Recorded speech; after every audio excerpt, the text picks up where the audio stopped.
Hello,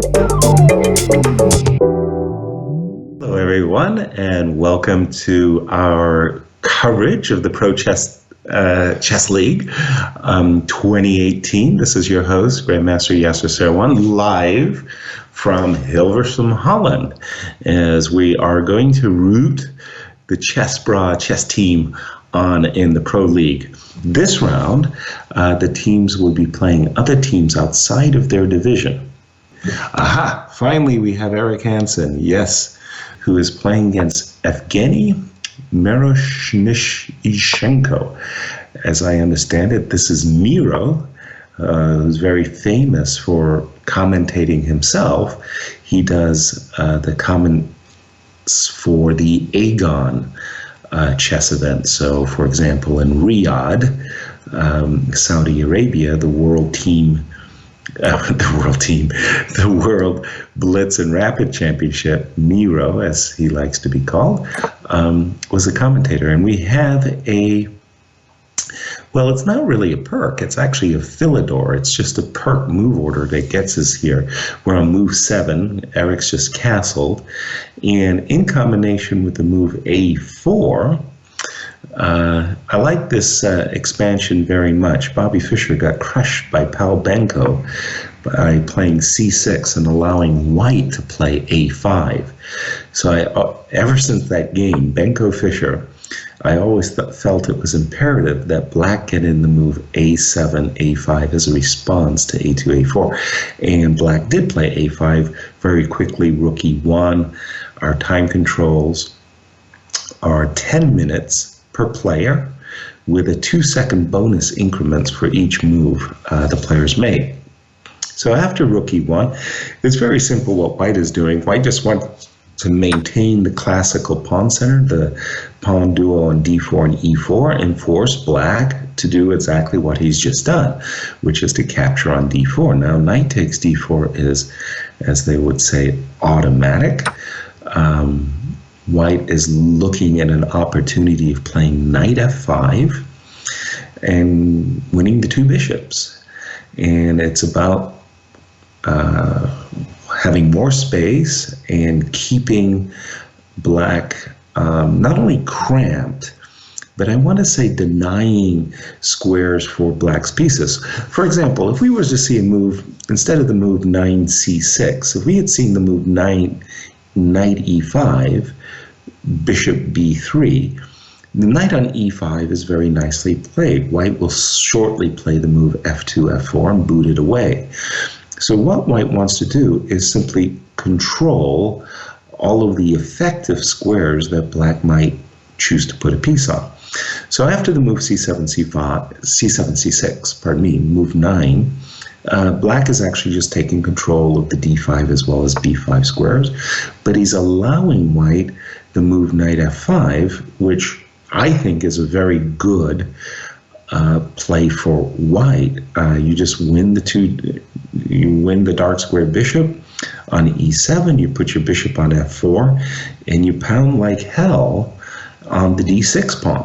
And black is going to be suffering, as far as I'm concerned, for the rest of the game.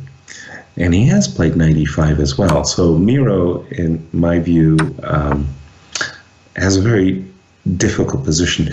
The move bishop e2 I don't like. The 12 bishop e2 doesn't make any sense to me. I put the bishop on f1, and I do this for very deliberate reasons. I want the rook on e1 to x-ray the e5 square. I imagine moves like f4 and e5 with the rook open. The bishop on f1 is much better placed than on e2. And knight g6. Let's take a look at the game of Aman. And again, even though Eric just made a slip on move 12, it's kind of a half tempo. It's nothing super major. I just would prefer a little bit more precision from Eric.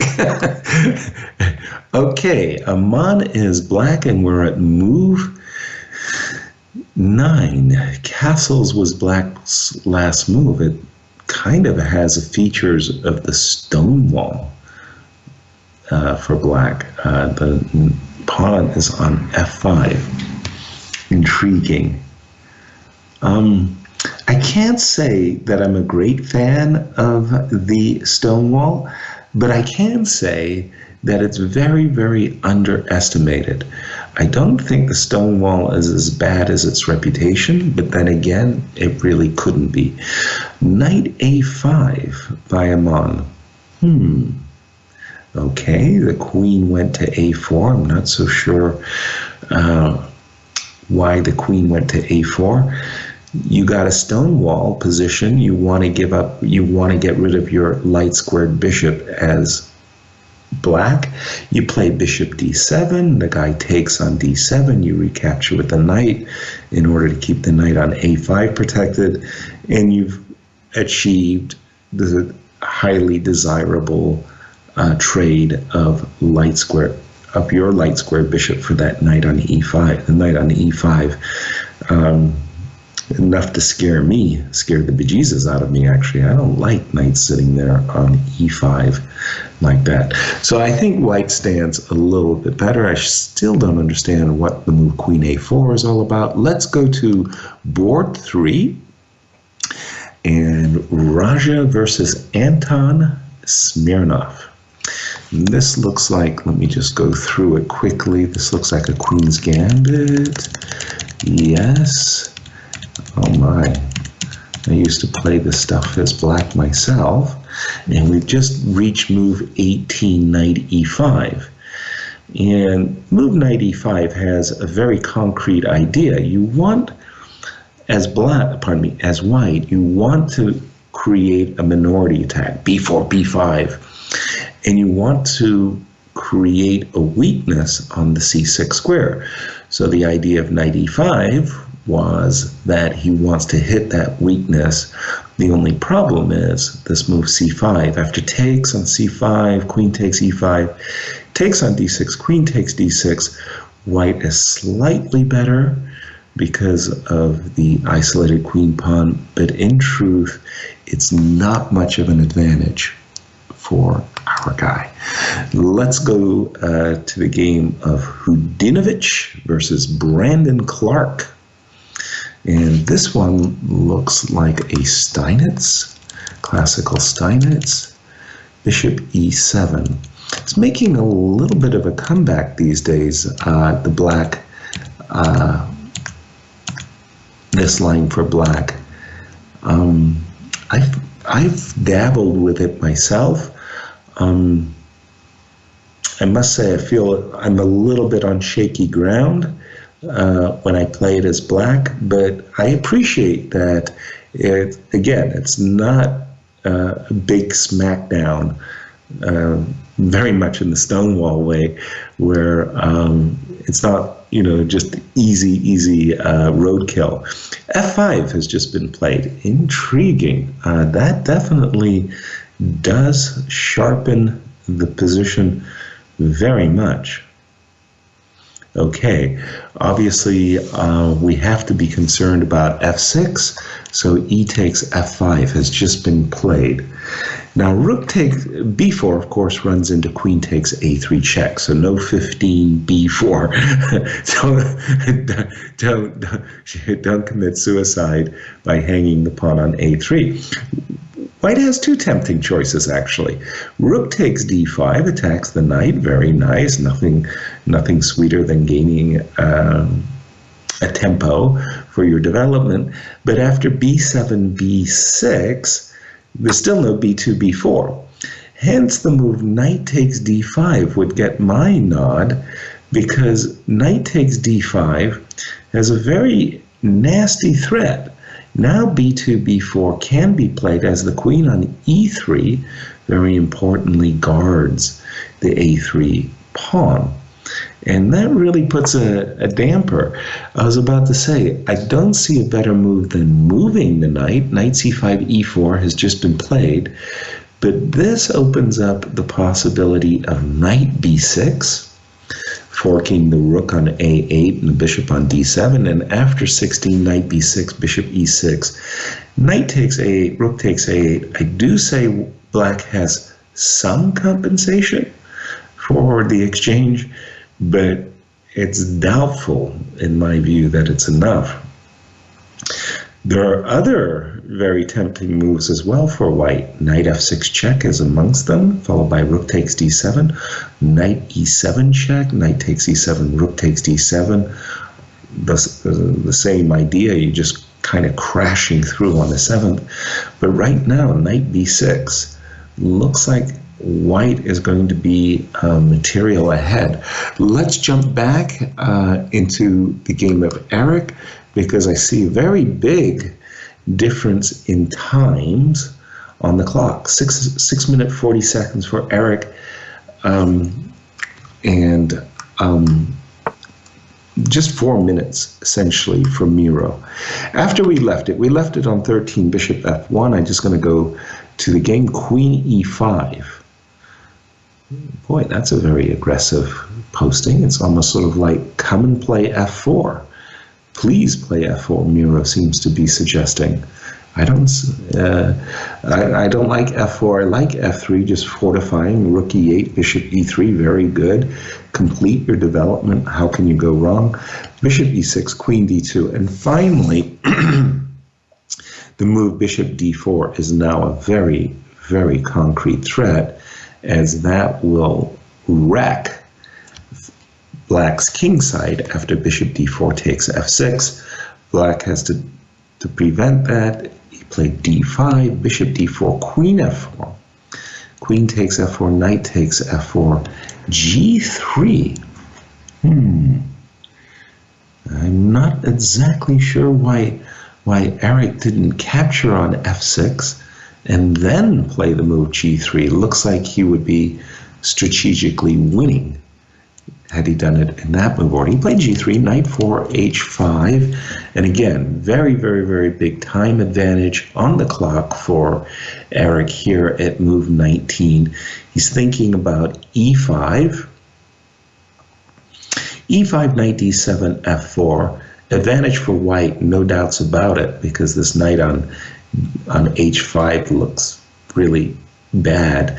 The problem with e5, knight d7, f4, as I see it, is it allows black to play the move g6.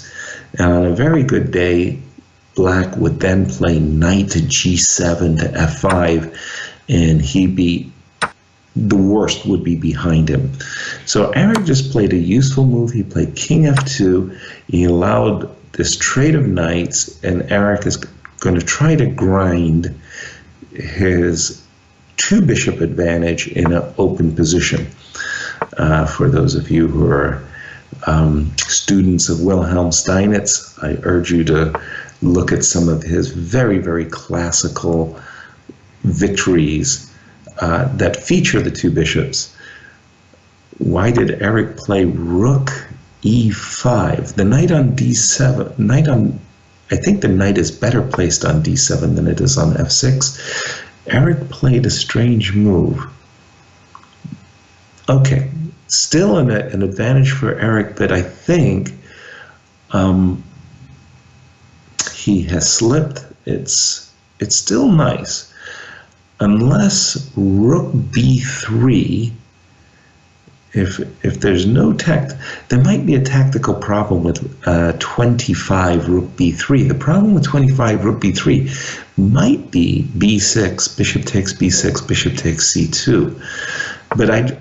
And he has played rook b3, so he's investigated these tactics after b6. Bishop takes c2, rook takes b7 is a dream for Eric. He will have broken through on the 7th rank with the 2 bishops, hitting the knight on d7, following up with bishop c4. He would be sitting pretty. Rook b8, which rook to b8? That's question number 1. Let's say rook a b8, move 25 for black. I think that white shouldn't bother with bishop a7 because of bishop c2, But white should just simply play rook c1. Ooh, c5, bad move. This just opens up.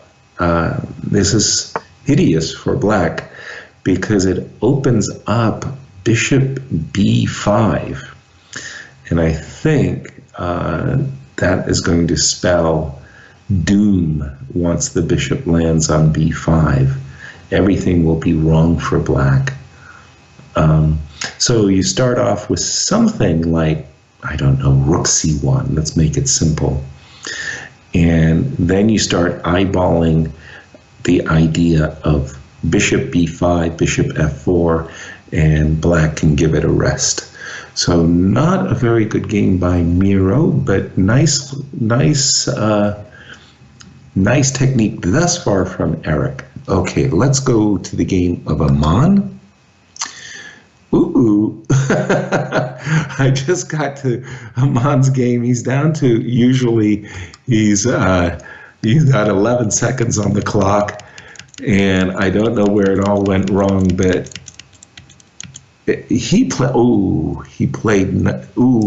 that's not good. He played after knight a5, queen a4. Aman played knight e4. A very bad move. If we look at, that was move 15, knight e4 by Aman, a very bad move. If we think about it from black's perspective here for a moment, the bishop on c8 and the rook on a8 don't work. Your most important job as the chess coach of your team is to make sure everybody's gainfully employed. The knight on e4 looks good, but it's not effective when it's not supported by the team, which is staying at home. Knight df3, queen c7, rook c1. Okay, well, white is telegraphing his desire to play 18 c4, which in fact he did. And after, bishop takes c4, d5, 22 d5, and Aman is on the back foot. White just has a fantastic attack for free. He hasn't sacrificed anything, and we can see after 22 d5, knight d4 is coming, and things really went south. Rook takes d6, massive, as the French might say, a petit combination. Knight g5 check, 26, king g6, bishop takes, and white has won the little exchange, I think is what it was called. 2 pieces for a rook. Rook d1, rook d8. Hey, when it rains, it pours. Rook takes d6. Another combination. Bishop f7, bishop takes e8. And after bishop c5, Aman had to give it a rest. Not a good game by Aman. Let's quickly go to Raja. This was the minority attack. Let me go down to bring my... I'm just going to go back to this moment. I had seen it basically after it takes on f4. F4. What is F4? 21 F4 by Raja. Somebody is going to have to talk to this young man. F4. Okay. But it was not all that bad. That's a big knight. Lots of trades. And the problem is that while material's even, it's much easier to play black's position, and the reason for that is simply king position. White's king is much more exposed, and I'm not sure. Yeah, king h7 is okay. I was a little bit more worried about rook c6 than I was about king h7, but this is fine. And now Anton, with a minute on his clock, against 2 minutes for Raja. Raja is suffering, essentially. Unless No, I was about to say. I thought that rook c5, not to allow queen takes d5, because now it's going to be a rook ending, and that's going to be an easy draw. Queen takes e3, 38. Queen takes e3 by black. That's a big loser. Talk about committing suicide. Queen takes f7, resigns. Queen takes, rook takes. This is an easy draw for white. Okay, let's go to the game of Hudinovich. And again, we see a minor exchange. Two pieces versus a rook. Ooh, I was about to say, what was rook? F8, D8. Two pieces versus a rook, but he also has a couple of pawns. Yum, yum. I don't understand why he gave up the defense of the f7 pawn. That looks very peculiar to me. Okay, having said that, I think black is okay. Queen d4, queen takes d4, rook takes d4, and then you want to bishop takes f7 is not good because of rook f4. Queen d4 on move 28 for black. Queen f7, rook f8. So queen d4 was played. Good move. And again, rook a1, rook a8. Big time scramble going on here. I think you got to play king g8 and keep that pawn happy on f7. Black is winding up. I mean, it's almost like a boxer. He's winding up. Whoa, rook e8. Ooh, white is kind of pushing matters here a bit. Ooh, lots of things could happen, and the players are down to 15 seconds each.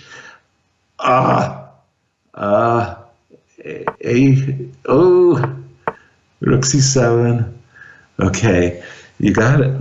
King g8. Oh, I was about to say, get your king to f8 ASAP. h5. I don't exactly follow what Hudinovich is doing. He's got 22 seconds. His opponent is down to 8 seconds. Oh my goodness, 6 seconds. Oh no, a5. What was that? Okay, this is just time trouble. Time trouble is the decisive factor now. They're both trying. Get in f6. You got to break open. When you got the rooks, you need to open files. Oh no. 17 seconds. Rook b4, rook b1. Let's go. Faster, schnell. Check. Ooh, that's a pawn. Oh, rook takes c4. Why didn't he play rook takes c4? I think that would have won on the spot. Oh my gosh, that must have been a mouse slip. Oh my gosh. Check on e1. Check, check. Let's go. Fortunately, he did it. 7 seconds. Rook. Oh, rook check. Picks up the bishop. Take the bishop. Oh my goodness. And the players, the time is the clock's going to be the decisive factor, of course. Rook e1. Let's go. Pick up that pawn on e5. Grab those pawns when you can. Check. Check. Oh, that pins the rook. That pins the knight to the rook. That's good. Take the pawn. Yeah. Rook.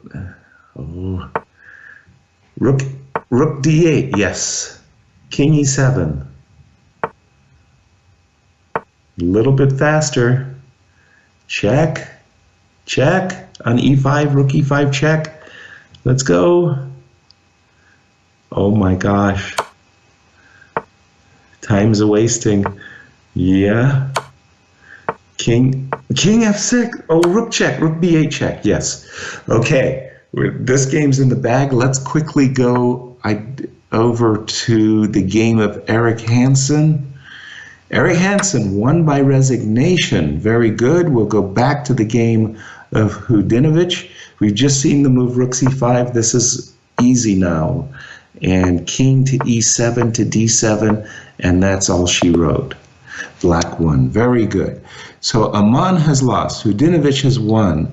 Eric has won, giving us a 2-1 lead as we look at Raja. Came back in a rook ending. Amazing.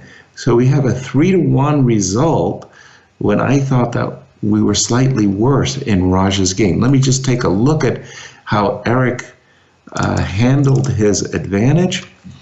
We left it at 25, rook b3, c5, rook c1, and now this bishop, this bishop was about to land on that beautiful b5 square, a knockout square.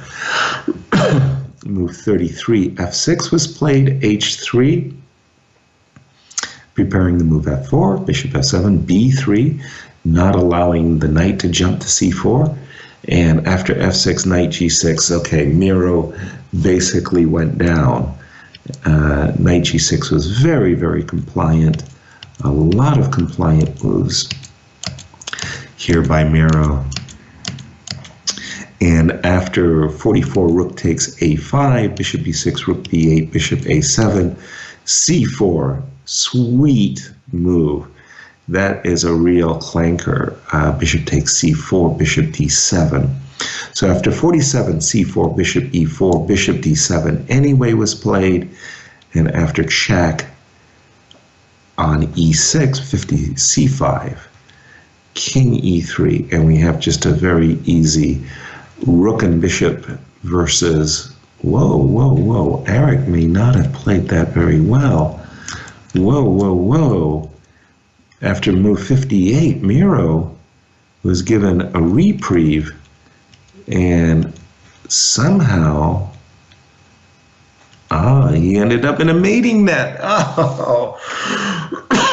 This trap bishop on h7 turned out to be a winner.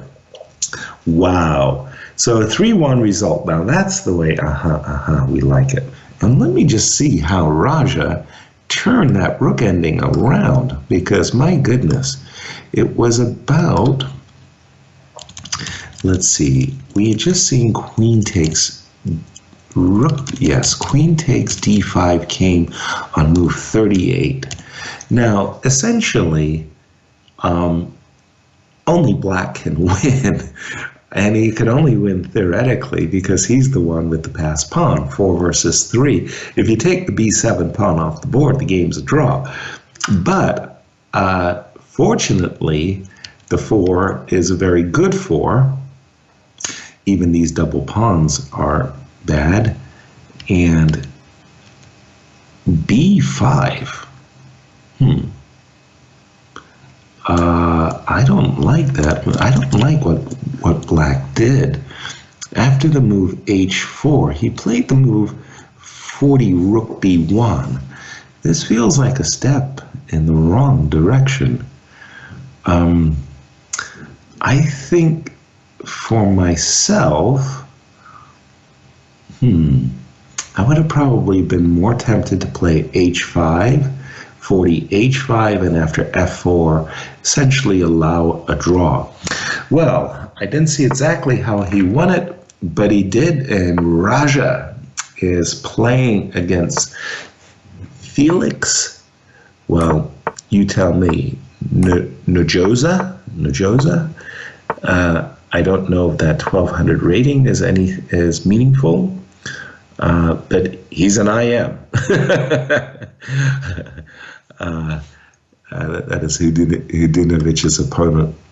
Raja, he is playing I want to say a King's Indian burn variation with a6 and c6 and b5, but it's not really a burn variation where white, Guillermo Vasquez, has fianchettoed.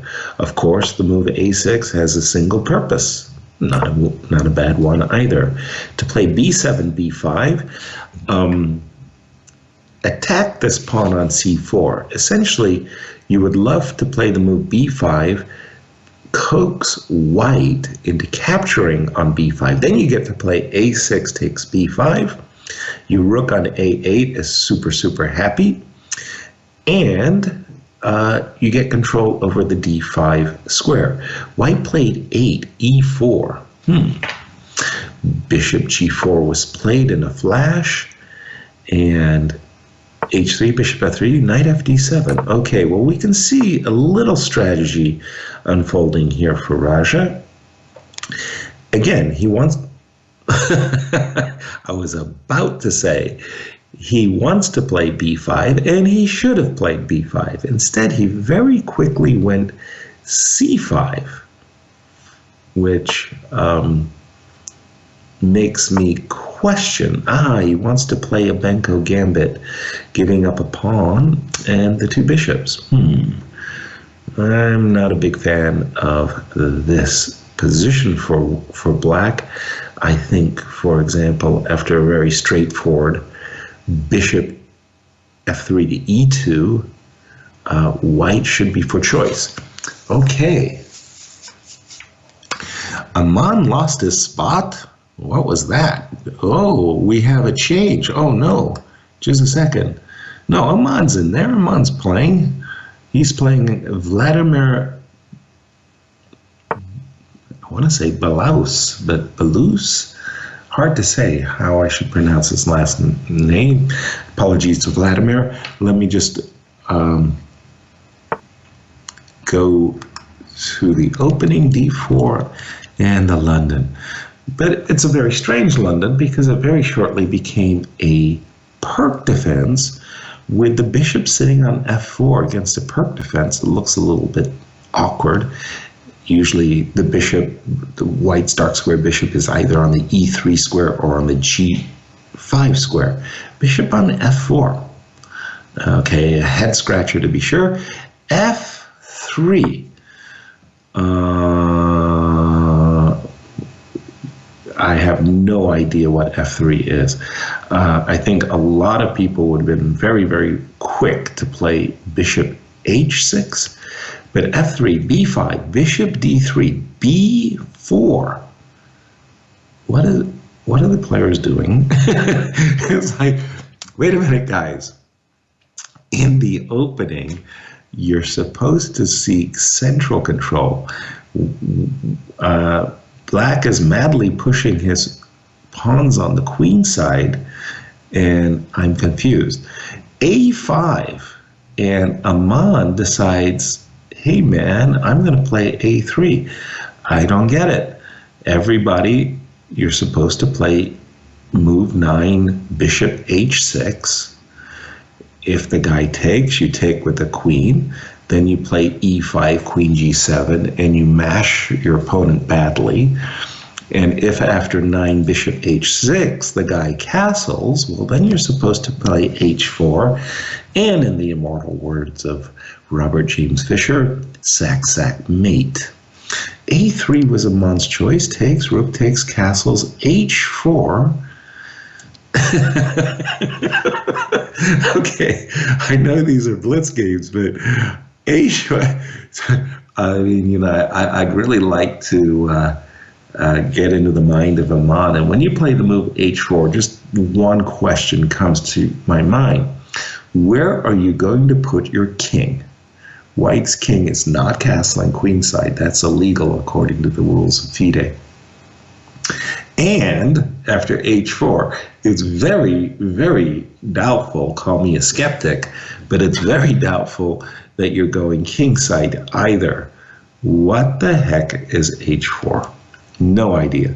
e5, okay, well that's simply trying to refute whatever it is White thinks he's doing. e5, Okay, I was thinking something like, I don't know, knight d7 and get the team going. e5, takes, bishop e3. So black gains a tempo against the bishop on f4, knight h3, and Well, white has the better structure. His king is still annoying. Rook e8. I thought you were going to play bishop takes h3. No idea what's going on in that game. Let's go to the game of Eric Hansen. Eric Hansen is black. He is playing against Armenian Hovhannes Gabuzian. And this looks like a reversed English, or it is an English. And I can't believe it. Eric's actually playing a system that I have been playing against him in Blitz consistently. And we actually did horrifying thought. We actually did some work on this position as black. I was trying to encourage him. Essentially, I was trying to encourage him to play the line that I play because I know it. And wanted to exploit the young buck, take advantage, and win some easy games. And I was doing very well with black, so much so that, hey, check it out. Eric's looking good.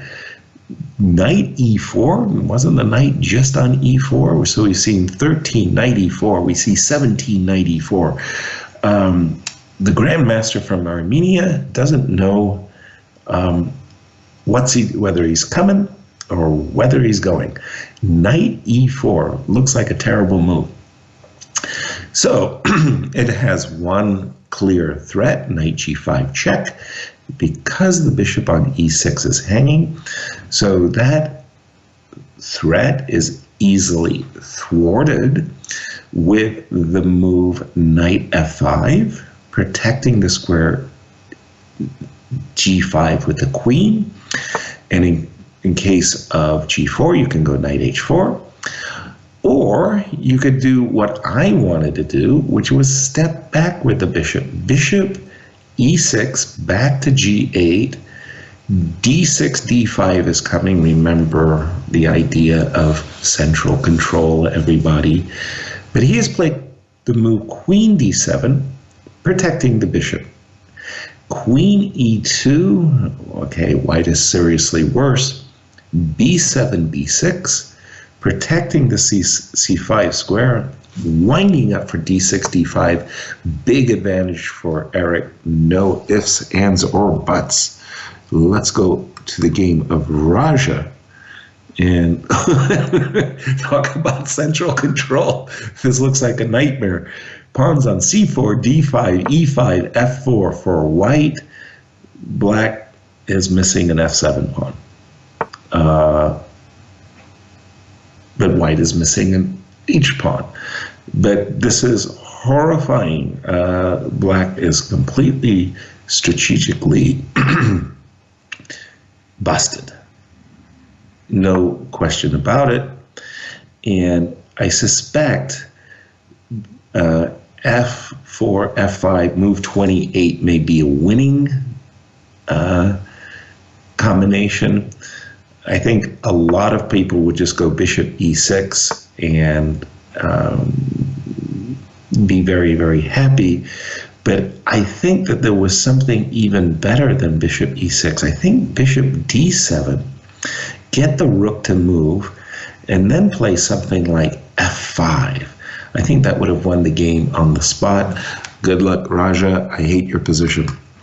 Let's turn back to Hudinovic for a second.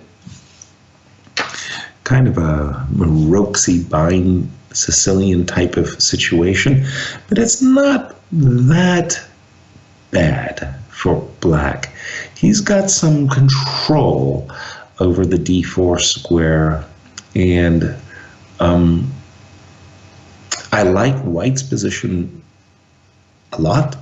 I think that white is clearly better. I just don't think it's that easy to claim. After rook b8, 15 rook b8, I like something like rook e1. I want to play knight d5, but I don't want to cost myself the e4 pawn. So rook e1 with the idea of knight d5. Now rook e1, b5 takes on b5, takes cb-ab.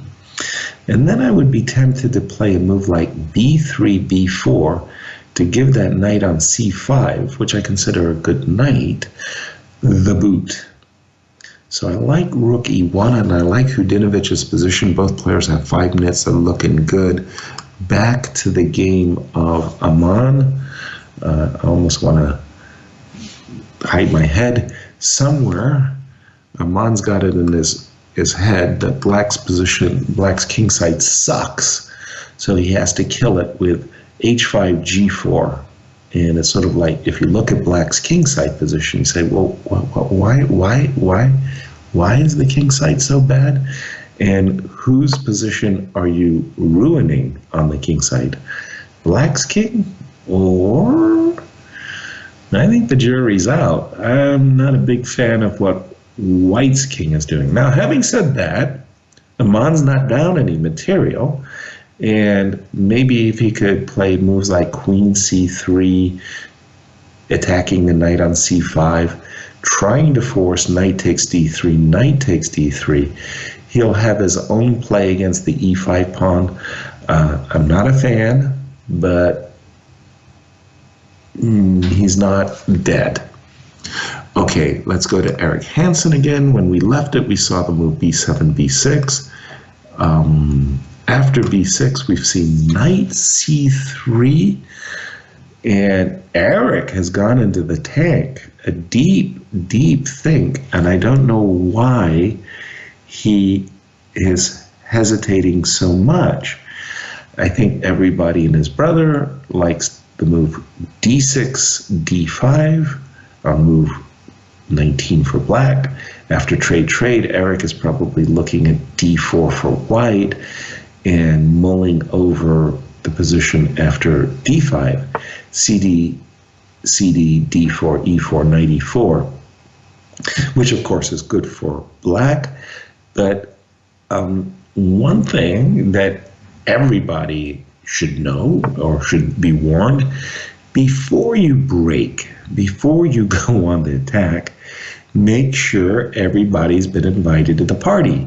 And that rook on a8 needed an invitation, so everybody would have played rook on a8 to e8 without hesitation, except for Eric. He spent what looks, I think, 2 minutes, 2.5 minutes on one move. That's a no-no. Bad clock management. You don't spend that long on a single move in a 10-minute game. After all of that thinking, White, recognizing that his position really sucks, played knight e2, and Eric was probably kicking himself, harshly kicking himself, that he spent so long for such an obvious move. He's played now knight f5, and it's very clear that d5, d4 is just a huge killing attack. And the knight has gone to the d4 square, bishop is coming to g4. Eric looking very, very good at this moment after the move 24, king d1. I like his position very much. Let's go to the game of Aman. Looks like we've seen a piece sacrifice after castles, 19 castles, rook d8, rook takes a5. Okay. Oh, Aman provoked a piece sacrifice with 23 knight takes e4. He's just played the move 25 knight f2, and oops, what the heck? Okay, something's wrong with my glasses. How could you not play queen f3? I was frightened. Aman's opponent had the move queen f3 with the idea of bishop e6 to d5 and queen g2 checkmate. Also, 25 queen f3 had the threat of queen takes e2. A knee-jerk reaction was like, uh-oh, Aman's in trouble. He shouldn't have allowed the sacrifice. But queen c6 looks like a real blunder, and now Aman should be winning simply a piece to the good. Just needs to play some nice little moves here. Fortunately, time at the moment is not an issue. He's played knight e4. I was looking at the very same thing because of this very great temptation to play for bishop h6, followed by mate on g7, queen e4, bishop h6, queen g4, king f2. Should be winning for white. Probably there was something nicer than 2794, but this looks like 30 bishop h6, queen g4, check, king f2. Let me just, I think you got to play queen f5 as black, but then the extra piece should be winning for Amon. Go, baby, go. Let's go back to the game of Eric Hansen. And I'm sitting here enjoying my tea. Rook, after bishop g4, rook takes f1. Intriguing decision. Why give your opponent the open f file? I don't know. I would have been more than glad to take on e4 on move 25. d5 takes e4, and in case of d3 takes e4, to play a move like h5 and bishop h6. Rook f1 was played. Rook f1, de, knight takes e4. Bishop f5, 28, queen e3. Things still are not that cool. It's not that simple. It's not. Eric is just trading off all the rooks. Sometimes you need those guys. Okay, Eric still better. Still better. But what? Whoa. The knight took a d. I was about ready to bet good money on the move knight f4, but Eric played knight g5.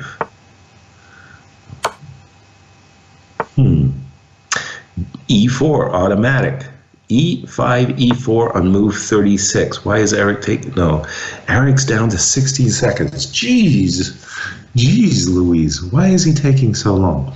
Okay, black has a very, very big idea in the position. His big idea, besides the threat of E3 at the moment, is to play A4, queen takes F2, check, bishop takes on B2, and in a very good scenario, wipe white's queenside off the board. Unfortunately, I think after queen takes d4 check, bishop takes d4, bishop takes b2, a4, white has enough resources with bishops of opposite color to hold. e3, king, f3. Now, the problem is if you play bishop d4, the guy can go king e4 and d4 and pick up the pawn. So Eric, unfortunately, had to put his bishop not on the square he wanted, which was d4. He had to put it on c1. And now we're definitely in a bishops of opposite color, and I'm pretty sure this is a very simple blockade and nothing to be done. I'm expecting a draw to be agreed. And it was. Back to Amon. Amon's nursing an extra piece. He's just played the move bishop 38, bishop d6. That's what I've got on my board. And, well, with the extra piece, with the pawn on c5 falling, and it's time to start pushing those pawns. b4, b5, let's go. And that'll be all she wrote. Something also to be said for knight d5 type of ideas as well. I mean, there is vague checkmating patterns there on the dark square. We're just, oh shoot, Amon, as usual, down to increments on the clock. Yay. He pushed those pawns b6, king c4, king b5. Oh, okay. Different idea, different strokes for different folks. I would have been attracted to king b5 and king c6. I like the knight on c3. That would have, the knight on c3 keeps that bishop kind of in check, so to speak. It's not it's a bishop, so you're not checking the bishop, but the bishop would not have that many squares. Rook e8. Ooh, what? Why not rook e8 and rook c8 and rook c7? Okay, Amon still maybe nursing some ideas of a checkmate on the dark squares. King d4, king e5, king f6, rook f2, rook h2 mate is one. Another idea somehow magically, knight takes f5. I'm not sure what was wrong with knight takes f5. Looked like a pretty decent move to me. That would have been a double hit against the rook. He's just played the move rook b1, not bad. Taking his time, but the whole point is you just want to play b7. Do it. b7. Take that. No! Oh, no. You don't trade rooks in that position. I mean, this of course is a simple win, but the rook and two pieces just simply absolutely catastrophically overwhelm the king and rook. You play for checkmate, and now Amon is going to show us his technique. Well, as Amon demonstrates his technique, Eric Hansen is drawn. Let's go to Hudinovic. Hudinovic has won, and he won on time.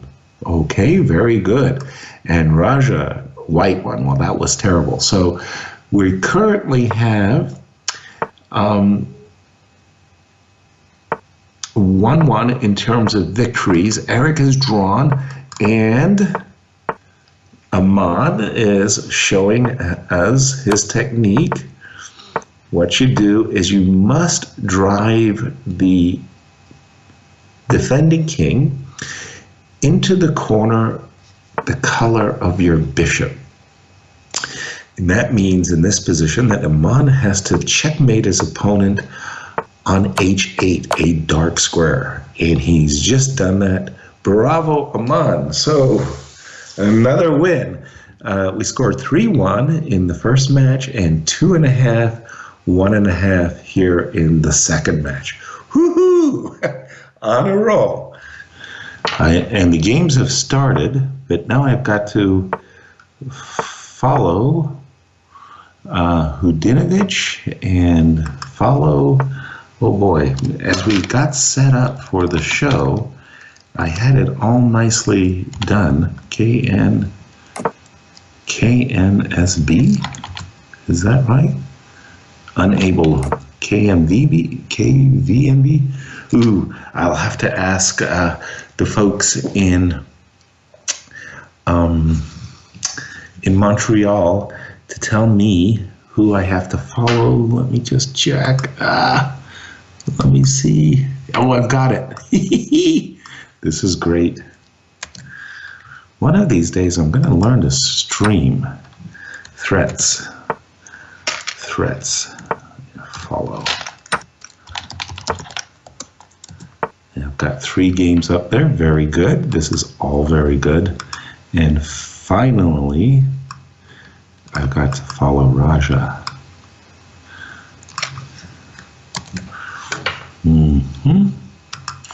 I'm cutting and pasting as fast as I can, and I've got, oops, how to do the follow, darn it, /follow space. Yeah, I've got them all Now I gotta reduce my Skype window. And we're starting with Eric Hansen. Okay, Eric has played his Grunfeld defense. Very good. And his opponent has fianchettoed, and he has played...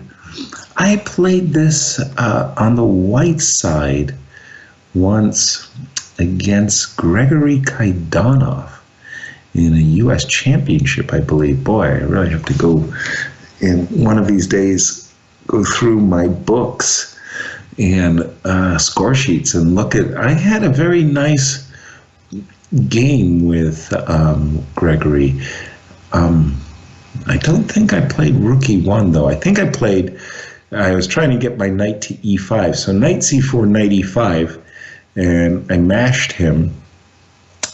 And black, excuse me, black normally tries to neutralize white's center with moves bishop f5 to e4, controlling and occupying the e4 and d5 squares. He's just played the move queen b6. Okay, this is a very double-edged move by Eric. He's inviting 11 knight c4, and after knight c4, queen a6, knight e5. I'm not sure why Eric is encouraging white to do precisely what he wants to do, which is put a knight on e5. Queen b6, very confusing move. No. Knights, no, not. Okay, Alexei Drab. Alexei, what are you doing?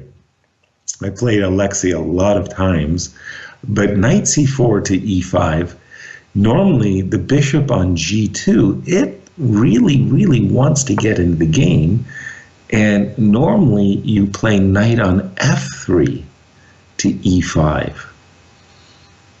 Now, because Alexei used the wrong knight, he didn't force Eric to capture the knight on e5.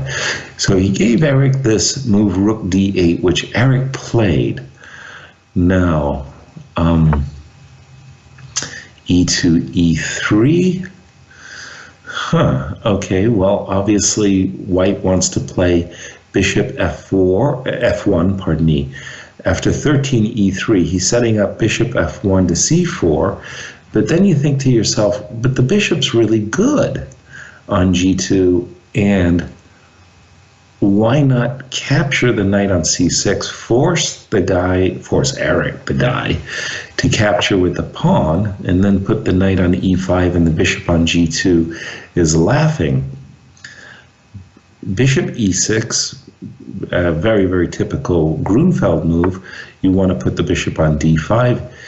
a2, a4. Okay, I'm having a hard time understanding exactly what it is Alexei is trying to do. Aha, he wants to go into a positional game. Now I understand him better. He wants to play bishop on b2 to a3, putting the bishop on the f8 diagonal. There's a couple of pawns, one on c5, one on e7, that are little laggards. So he's trying to exploit that. Now, the question is, what about bishop to d5? Bishop to d5, occupying and Eric has played it in a dream. You know, black's dream is to play knight on f6 to e4. And normally you're not supposed to be able to get away with that.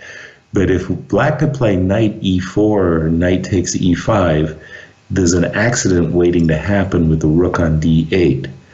Ooh, I think Alexei is overshooting here. Bad move, in my view. Knight e4, bishop f1, queen a5. Aha. Okay, Eric may have felt it necessary to do this, but knight e4 right away. That really, and knight e4, ooh, I'm begging for knight e4, and he doesn't do it. He puts his knight on d5. But okay, there's an accident. Bishop takes e5, bishop takes e5, and knight takes e3. Massive threat in the position for black. Alexei's choices here strike me as very peculiar. Nothing else to say, just very peculiar. Queen f3, bishop e5, d e5, queen c4. So 18 queen f3 looks like a bad idea. White has to be very, very careful that he doesn't land himself in a very good knight on d5 versus a very bad bishop on a3. Let me just take a look at the Chessbrahs are currently 5.5 out of 8. Yes, indeed, that is the case. And he's done it. He's allowed Eric this fantastic opportunity to get us great knight. That knight on d5, trust me, that's a monster. That's a Thor, god of thunder, in the position. If Eric gets in b7, b6, so there's no queen takes b7. If Eric can play b6 and knight takes c3, that's just game. It's game over. That is a huge, huge position for Eric. So Alexei really in trouble here. He's badly misplayed this position. Let me take a look and wish Eric well. I'm flipping to Aman's game. Aman is white against Michael Brown. And IM, a young IM. And first take, I'm not a big fan of him. I love the center. Aman doesn't pay that much attention to the center. I'm a big fan of the center. I love black's extra central pawns. Aman has just played the move a4. He wants to play a5 and try to force black to trade queens on d4 so that he can recapture with the pawn and one day stick a knight very handsomely, I might add, on the c5 square. Knight e6, not a big fan of that move. I'm always looking for harmony in my positions, and I play a move like knight e6, and I can just hear the cries from the bishop on c8. The bishop on c8 says, "You're forgetting about me, coach. Do something." Okay, Aman might be able to seize equality here with takes and a5. But definitely I like black's position. Let me flip to the game of Raja. Better be, white is on move. From what I can tell, white is a piece to the good.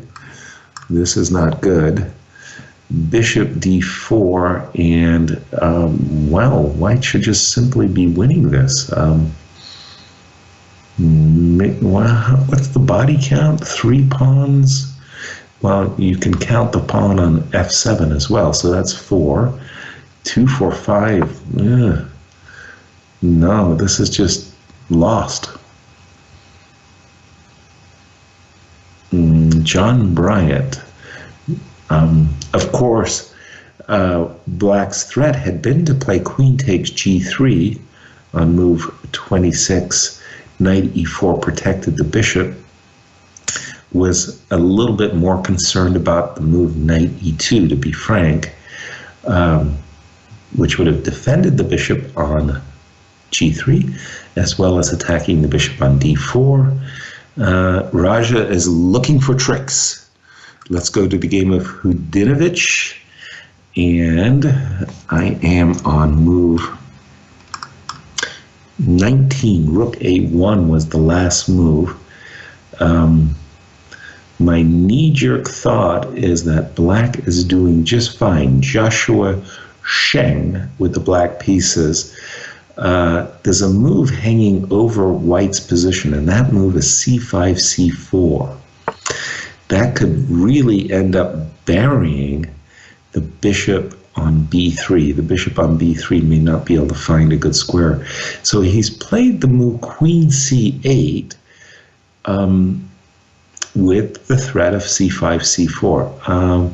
I think a lot of us might have chosen queen c6, but maybe black was cagey in this case, leaving the c6 square in reserve in case that knight on a5 wanted to retreat.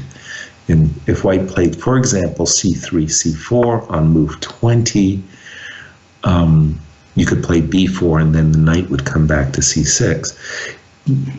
Bishop d5, okay, white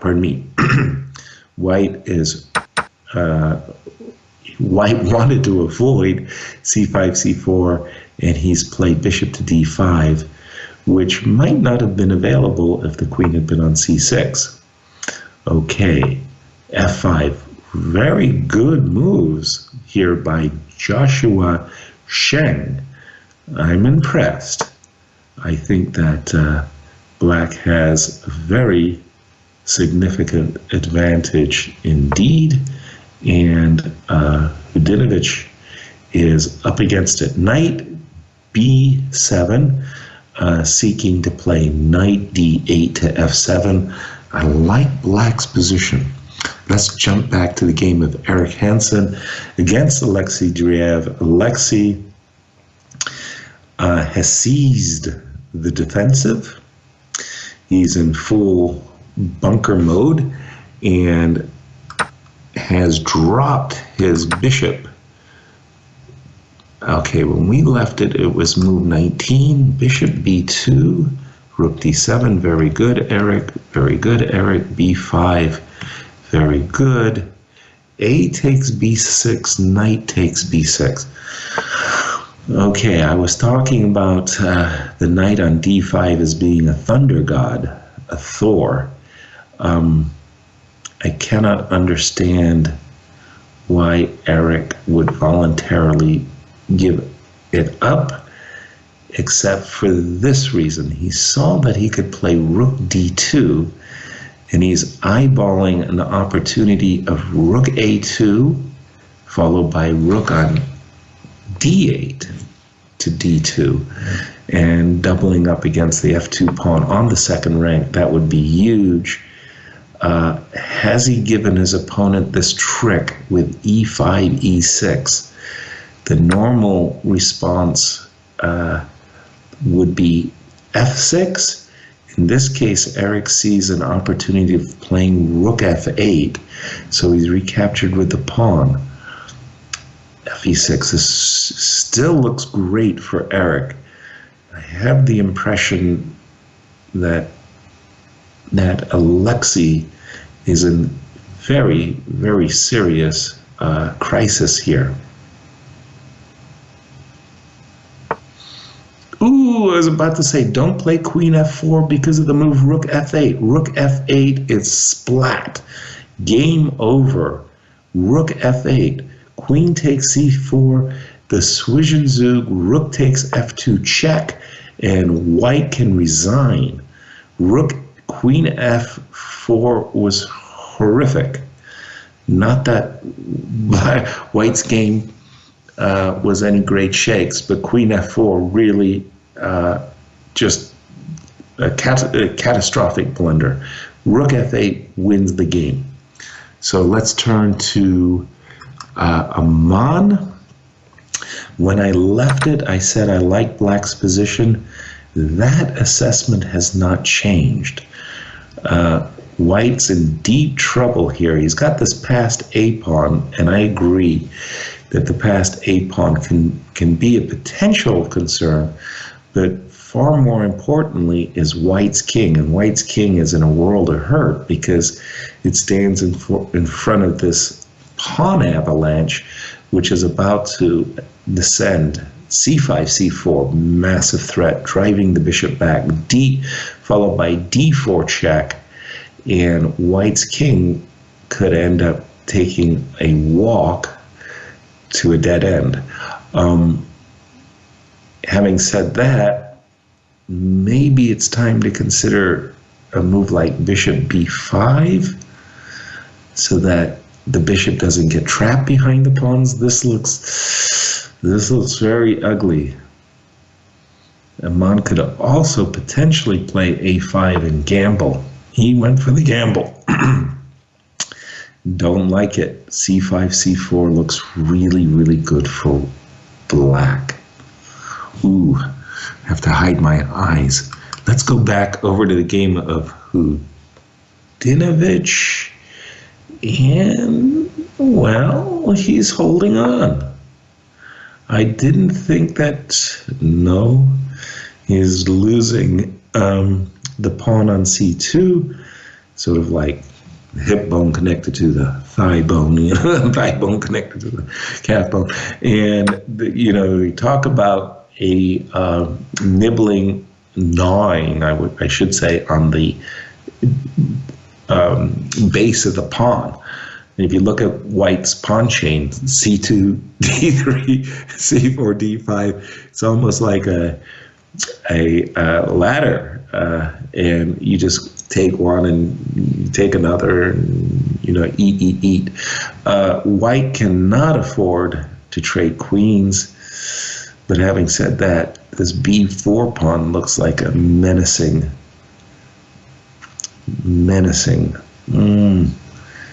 I don't like what's happening here. It looks like white in real trouble, but you got to keep queens.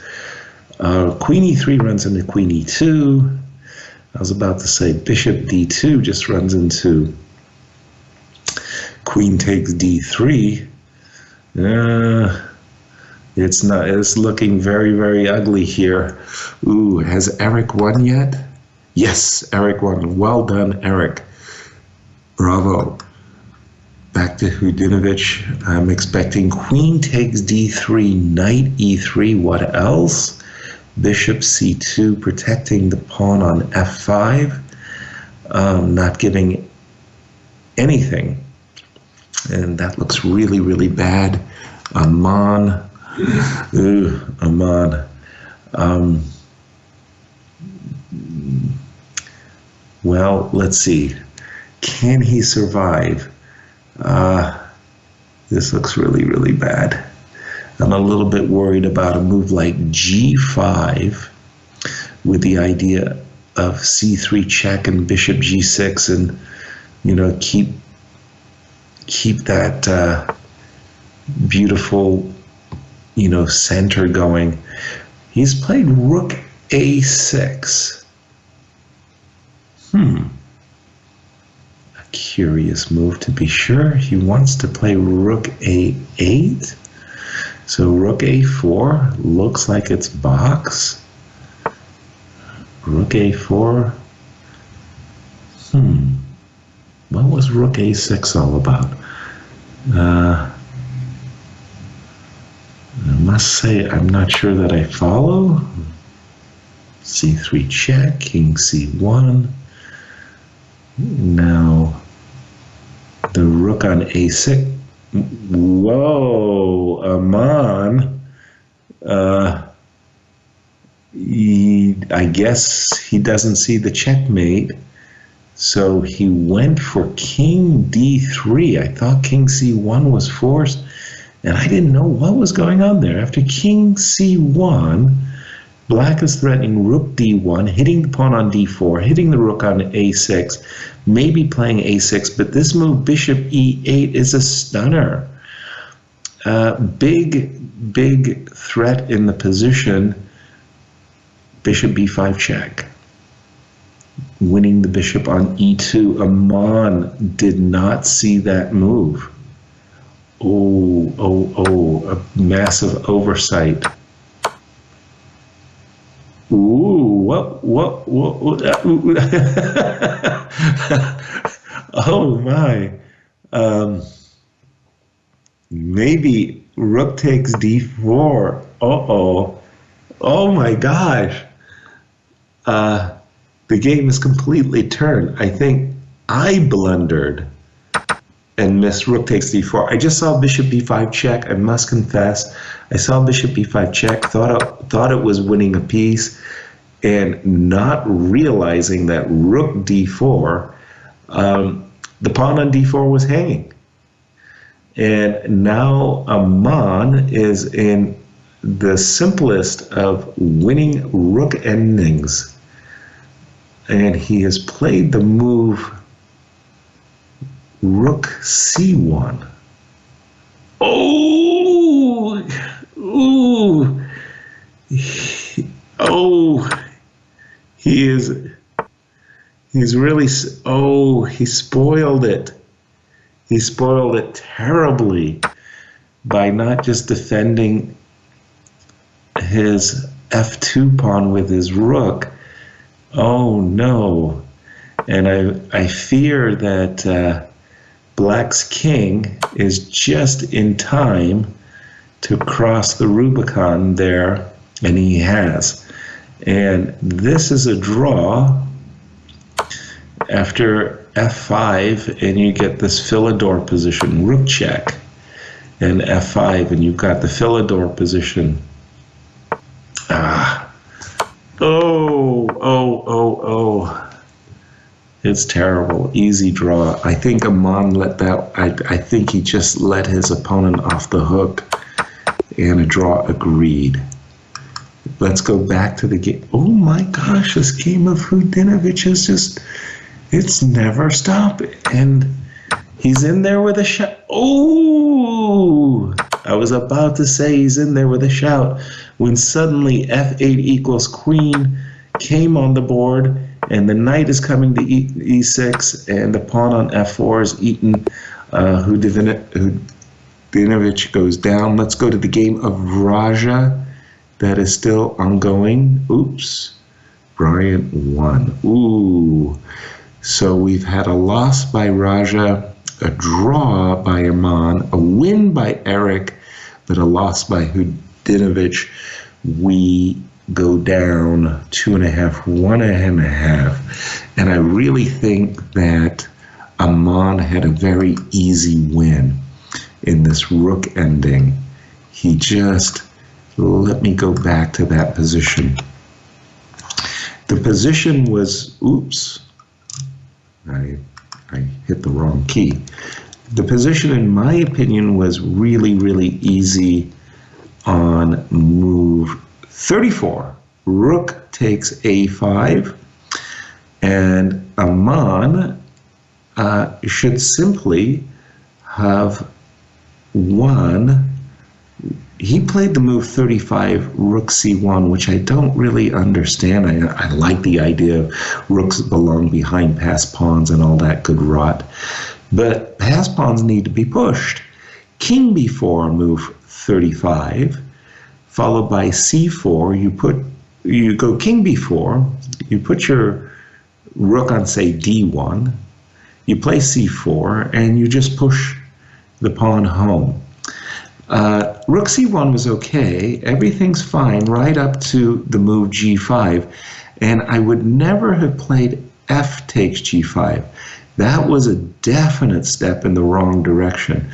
On move 39, if he had played rook f1, simply protecting the f-pawn, which I think most players would have done, the win would have been actually pretty easy as well. Rook f1 followed by king d4, push your c-pawn. Any captures on f4 will be recaptured with the rook. And then the king side is secure, and it's all about the c-pawn. So a missed opportunity there by Aman. Hudinovich lost, Eric won smoothly, and Raja, when I looked at it, it was just terrible. He was a piece down, and well, he kind of made a little bit of a game out of it. He ended up getting checkmated. But okay, you got to tip your hat. John Bryant played a good game, and nicely done. Whew. Exciting. Okay, and we've got, Amon, black against a friend of mine, Josh Friedel. Josh is one of those GMs who started, by the way, with knight f3, who really enjoys, and I'm very happy for him, S-chess. That's the variant that my friend Bruce Harper and I created, where we have two extra pieces, a hawk and an elephant. The hawk combines the powers of bishop and knight together. The elephant combines the powers of the rook and knight together. And Josh, myself, and Jeffrey Zhang, when we're together in St. Louis, and we'll be there together during the U.S. Championships, I hope we really have some very enthusiastic, yes, that's a good word, enthusiastic sessions of S-chess together. Queen's Indian. Aman has played the Queen's Indian with bishop b4 check, and here I'm expecting the move a7, a5. Again, my theory books are not up to date, but a5 has always been the kind of favored line of mine. I like this line. Another line I like, and I've played it a number of times, this ending that goes bishop takes d2, queen takes d2, castles, knight c3, knight e4, queen c2, knight takes c3, knight g5. You may remember this from, I think it was Capablanca Irva. And that was supposed to be the refutation, but I like this ending for black. Queen takes g5, bishop takes b7, knight takes e2, queen takes e2, knight c6, bishop a8, rook a8. I've got a pawn, but I've also got this queen on a5 with a check. And the times that I played it, I've done very well with it. But bishop takes d2. Will we see Josh playing queen takes d2, castles, knight c3, knight e4 before we turn to Eric Hansen's game? It's just the curiosity is killing the cat here. Come on, Josh. Josh might be thinking about knight takes d2. No, he's played queen takes d2. So castles, knight c3, knight e4, queen c2 is the line that I've been talking about. Amon didn't castle. Okay, well, that ends that fun. I actually know a lot about that line. d6 is actually just perfectly sensible. Nothing's wrong with this move at all. It's just that that line with the exchange sacrifice is a lot more fun. Just more things to do, more things to, it's a cool line. Okay, here,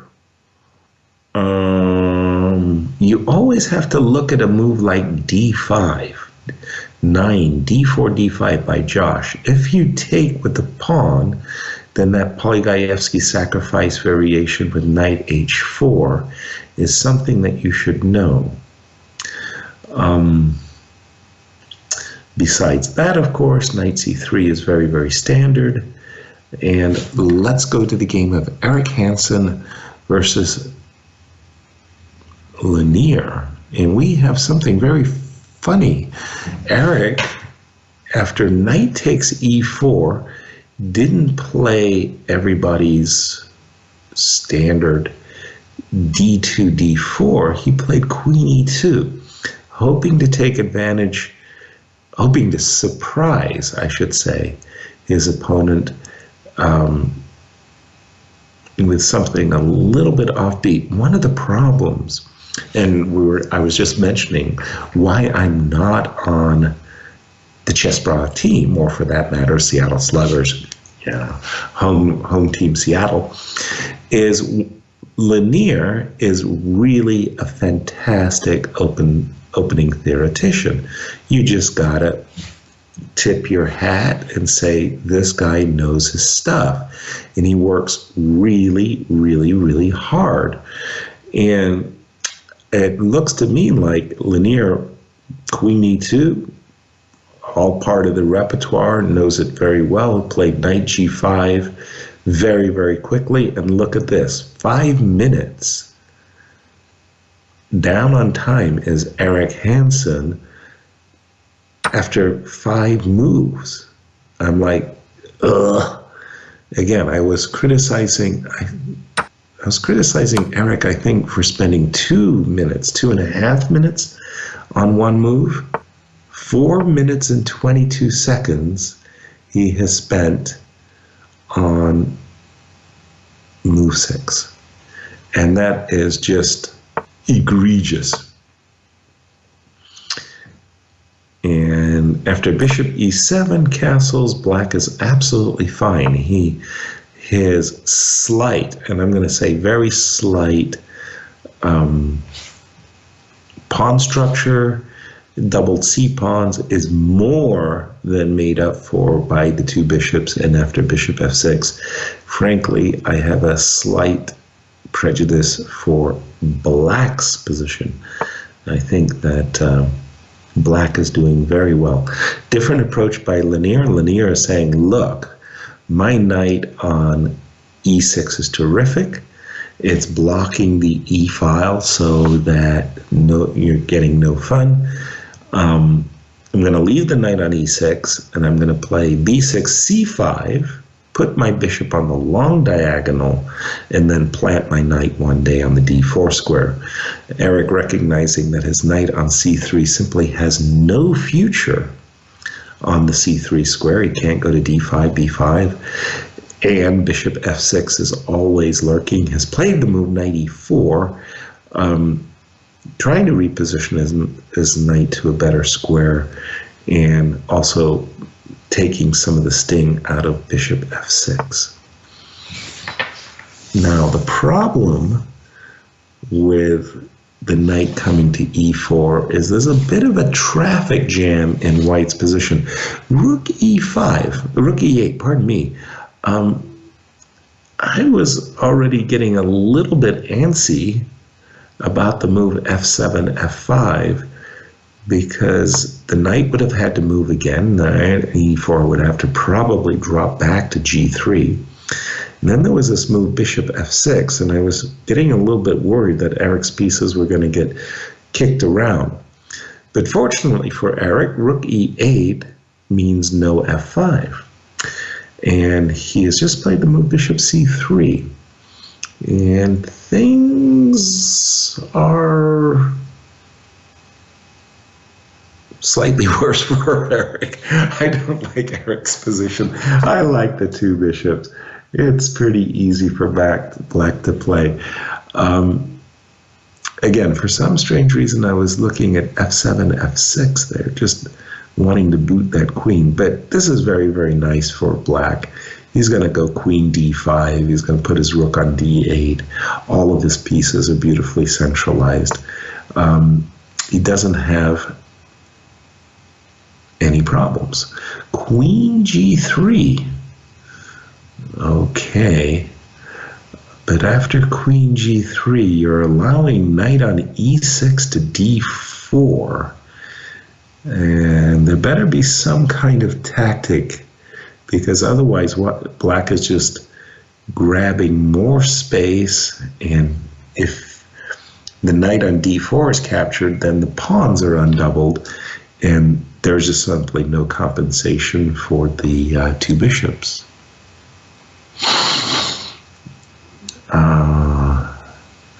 Lanier may be also thinking even more aggressively. He might be more aggressively inclined than 14 knight d4. He might be inclined to think about f5 and bishop to d6, all kinds of tempi. But somehow f5 just feels a little bit too loosening at this juncture. I think I would just opt to put the knight on d4, and Eric will have to find his way to equality. Raja. Let's see what's happening in this game of Raja. Here he's looking a lot better. Okay, he may be a pawn down. Ooh! I just like, how do you give up that light squared bishop? Well, the problem was that after there was a knight f3 check that you were forced to take, because the knight on f3 was attacking the rook on e1, and it was like, no, you don't want to give up that beautiful bishop. If white could have a beautiful bishop on light squared bishop on g2, you could understand my, howls of protest. A bishop on g2 would just mean, game over, essentially. Here, the structure is very nice, but you just have to be a little concerned that h5, h4 doesn't cause any upset. Yeah, I like this move. I like this move a lot. Queen e2. As my friend Daniel Stellwagen likes to say, showing understanding. There was hints of a kingside attack in the making over there, and trading queens just essentially put the kibosh on that. And on a good day, you put your bishop on c5, your rook on b4, your other rook, you double up, you go bishop c5, rook b4, you double up rooks on the b file, and black is just bishop c1? What the heck is bishop c1? I have no idea how you play a move like bishop c1 in that position. That is a really deeply revolting move. Bishop c1. Okay. Stretcher. I'm not sure what that. Rook c2. Okay, right idea, wrong execution. I think rook b3 first was to be preferred. Yeah, I'm pretty sure you should have played rook b3 with the idea rook b5, knight c5. Now, black has done well. I think Raja had a very, very clean advantage. Here his bishop on c1 is septic, and I'm not happy, as my niece would say. I'm not happy with his performance. Let's turn to the game of Hudinovich, who has won. Wow, that was fast. Let us figure that one out. We'll just go very quickly because other games are being played. It was a Benoni, Fianchetto Benoni, and the famous exchange sacrifice. Ooh! And Eugene just wasn't familiar with the exchange sacrifice. Oh, it was terrible. Okay, very easy win. Let's just take a look at Josh Friedel versus Aman. Aman is just getting squeezed, squashed, squished. This is not pretty. Any children in the audience, you'll have to avert their eyes. This is not the way you're supposed to play chess. Bad position. Eric Hansen. When we left it, it was about, I'm going to say bishop e7 was on board. Queen g3, that's right. So knight d4 was Lanier's choice, as expected. And he's got, what? I was about to say, he's got the very sweet 2 Bs, and he mistimed his c5 move. Ooh, he mistimed his c5 move. I think he has a very big advantage after move 16, bishop d2, but something went wrong and he played c5. Maybe he has f5 in that position, queen d4. It looks like a very good position for black, but after bishop h6, bishop f6, knight d6, knight d6, Eric is feeling ambitious. He played the move knight d6. Those of us who respect space and the two Bs would have lightly played knight takes f6 check and groveled their way to a draw. Knight d6 was Eric's choice. There was a trade of rooks. But that was the whole point of knight d6. Black was facing two threats. There was knight takes b7 and rook e8 check was a threat. And now Eric can capture the bishop on b7 and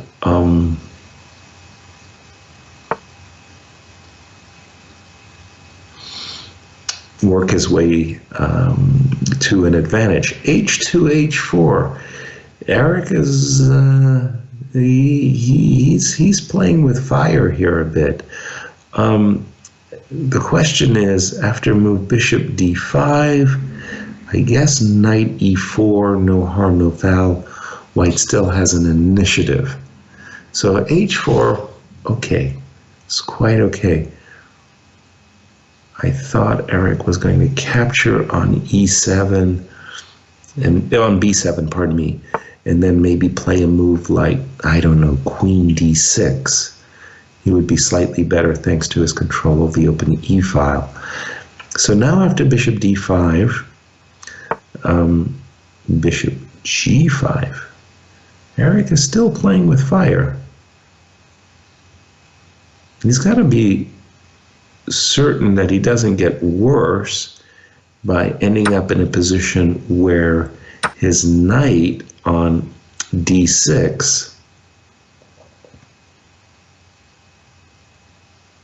No, I don't think the knight is going to get trapped. No, that's fortunate, to say the least. Here, I'm just a little bit, you can get, but he does have the open e-file, and that's huge. But you can get a little bit frisky and end up in a situation where it's knight versus bishop. And trust me when I say these pawns on a7 to d4, with a light squared bishop, you do not want to play bishop versus knight with 7 pawns on the board and the base pawn is on c2. White would be lost. Rook e5, good move. He can't take on f6, the old rook e8 check, in the immortal words of Larry Christensen, getting you from behind. Bishop e6 will run into knight e4 with ideas of knight f6 check. So white's still better. I think his advantage would be much cleaner if that knight and bishop were off the board. Bishop takes a2. Can Lanier really get away with this? I guess he wants to punish Eric for, shall we describe his transgression, but I'm not sure he should be allowed to do that. That bishop looks pretty awful.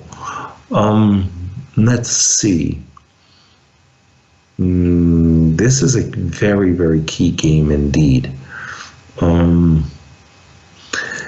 I can drop back with the rook. Rook c2. Not very satisfying. I'm not picking, at the moment, black can't take the knight. He can't really make luft. He doesn't want to push his f-pawn. I take it. You push the h-pawn, I take it.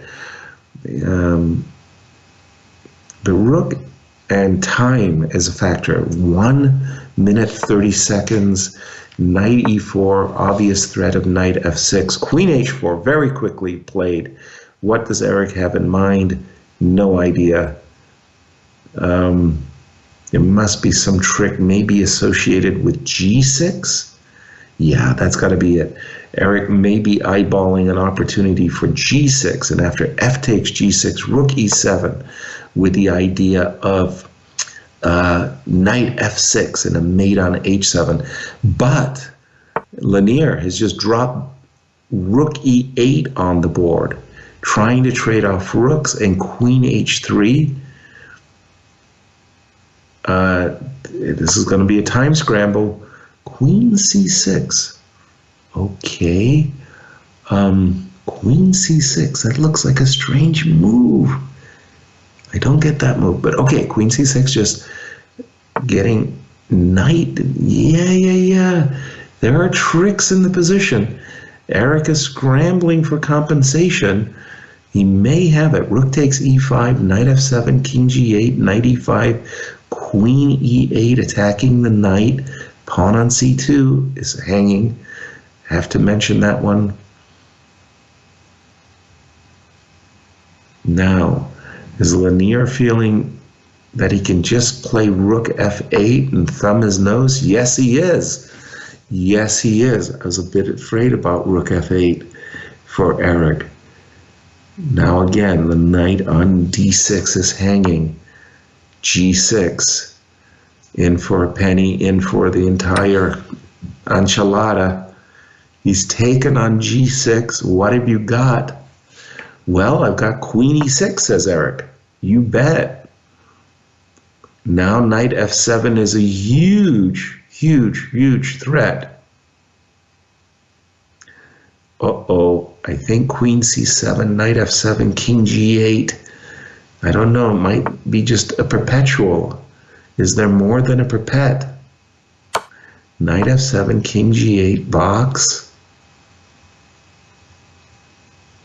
White's lots of pawns down. That's check number one. I think it's a repetition. I don't see. Ooh, it feels like there should be some beautiful knight d8 check and queen f7 kind of move, but I just don't see it. That's a draw. Okay, let's move quickly to how many times are they going to repeat? I don't know. Josh Friedel has won against Aman. When we left it, it was ugly. It was ugly, no question about it. Oh my. Let me go to pick a moment where it was really bad. 23, queen e7. And Josh just has iron control. h4, queen d2, king h3. Everything has gone wrong here. h5 is on tap for white. The rook on a7. Oh, okay. Again, this is a children's friendly channel. After the 33, king h4. It's total domination. Okay, I'm going to have to work with Aman. That was not good. Raja, let's go to Raja. Rook and pawn endgame. Looks like it's going to be a draw after e5 check and rook takes c6. And how did Hudinovic do? Hudinovic has won, I believe. He won. This was, yeah, he won very, very quickly. So one game remaining, and that game, as expected, is a draw. So we have Josh winning, Eric drawing, Raja drawing, Hudinovic winning, offsetting the loss that Aman had, making a 2-2 match. After our 3-1 blistering start, we certainly slowed down. 2.5, 1.5, 1.5, 2.5, and 2-2. Oh, and the game's just started. I was just going to say that you could always play c5, and the move you want to be worried about is bishop h6. Anyway, I'm looking at the game. Aman is playing Tigran Petrosian. Tigran, of course, is not the former world champion. The former world champion, Tigran Petrosian, having passed away. Tigran Petrosian in Armenia was a national hero. And naming your child after national heroes like Tigran Petrosian is not uncommon. And this particular Tigran Petrosian is a very, very good player. And, well, I actually enjoy watching his games. He's currently playing a variation that I played as a kid. And instead of move 4, I was habitually playing knight c6 as well as e5. And we have a Samish. Aman on the white side of a Samish. How very interesting. I didn't realize that normally I'm seeing Aman playing these bishop f4 variations. Maybe he wasn't happy. e5. Okay, well, that is a very, very big surprise to me. I think e5 is simply a bad move in that position. I think everybody and his brother plays a7, a6. And I have had this position in my practice numerous times. And I clobbered Ardiansa. He was a grandmaster from Indonesia. Grandmaster John Nunn, and just a slew of others in this position as white. It's well known that this exact configuration with the knight on e7 and f6 is not very good, because white is very quick to play g4 and knight g3. I think the move g4 now is very strong for white. You're almost forced to give up a piece, actually, after g4. Bishop takes g4, f takes g4, knight takes g4 for 2 pawns. I don't think it's adequate compensation, but the alternative is even worse. You're about to get strangled. White is going to play knight g3, bishop e2, and basically have an attack for free. He, white, has not sacrificed anything, and he's got a very clear shot at black's chin. Here, h4, still allowing bishop takes g4, by the way, as a sacrifice, deserves consideration. You almost want to play knight f5, rook g1, and in the style of the Ruy Lopez, stick a knight on f5 and triple on the g file. Bishop e2 is standard, and again, h4, h5, black's counterplay on the queen side. Is there counterplay on the queen side? That's the question that black really has to ask himself. b4 might have run into knight a4, knight b6, but b4, knight d1. I just don't see any counterplay at all. I think after h4, Aman has a strategically won position. And again, without wanting or even managing to toot my own horn, you can look him up. There's a lot, well, I don't have most of my games aren't in the database. Only about 1,800 are. I've played about 4,000 tournament games. And when I was starting to play chess, there wasn't computer databases. But h4, h5, I remember lots of games winning that very easily. Let's go. Oh my gosh, we've got the huge matchup. Hikaru Nakamura versus Eric Hansen. Okay, I'm glad I stayed up for this one. Knight f3 by Hikaru, g6 by Eric. Does Eric play the Perk defense? Well, I don't know if he does or if he doesn't. Let's see if he knows what he's doing. Knight c6. That's okay. I played it against Kevin Spraggett. way back at Montreal in 1977. How about that? It was a Montreal Open, by the way. And the idea is to play e5 or to play 4e5, and after d5 as played knight b8, you kind of induce the move d5. It looks like you lost a lot of tempi, but you got you get control of the c5 and e5 squares. e5 on move 8, that's a head-scratching move. Normally speaking, on move 8, black is supposed to play c6, a5, knight a6, and knight on f6 to d7, and you control the c5 and e5 points with your knight. Your bishop on g7 is on a good diagonal. e5, it looks like a transposition into a King's Indian defense where White hasn't committed himself. I'm not sure about this. c5 looks groovy. That's very fun looking move. D takes e5, knight takes e5. Now here, Eric played rook e8. Knight takes d5, e takes d5, protects the knight on e5. There's no good,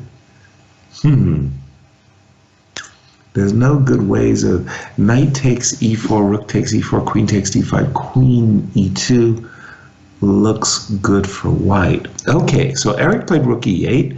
The knight was forced to come back. On move 11, bishop f4 would have run into knight h5, and that would have been a real accident for white. So the knight had to drop back, c4, the bishop had to drop back. You don't want to give up that gorgeous pawn on e4 for that miserable double pawn on the c file. So the bishop dropped back, c6, knight c3, big moment right here. Eric was probably not happy to play c takes d5, bishop g5. They probably felt that that was in White's favor. He played bishop g4, bishop g5, queen b6. Ooh, this is really wild stuff. I must say I'm a little suspicious of black, but it's not that bad. If black could go knight d7, knight c5, he's doing well. Knight a4, queen a5, queen d2. Okay, we trade. b5. Okay, I'm sure Hikaru was annoyed to see that one on the board, because now after a6, black has patched up his queenside structure. His knight on b8 sucks, of course, but he's hoping that he'll solve that problem shortly. h3, bishop c8, keeping the d7 square unoccupied. d6, knight d7. Wow. Lots of confusing moves here. One move that I would have considered as black, knight f6 to d7 on move 20. The idea is that you want to play c5 and knight c6. Of course, you're giving up the d5 square, but that bishop on g7, oh, that's marvelous. Okay, knight d7. Again, bishop b7, c5 is on black's agenda. White took, giving up the two b's. Is that really good for Hikaru? Call me skeptical. I'm not a big fan of what Hikaru has done. Wow. I don't know. This is some This is some really funky stuff.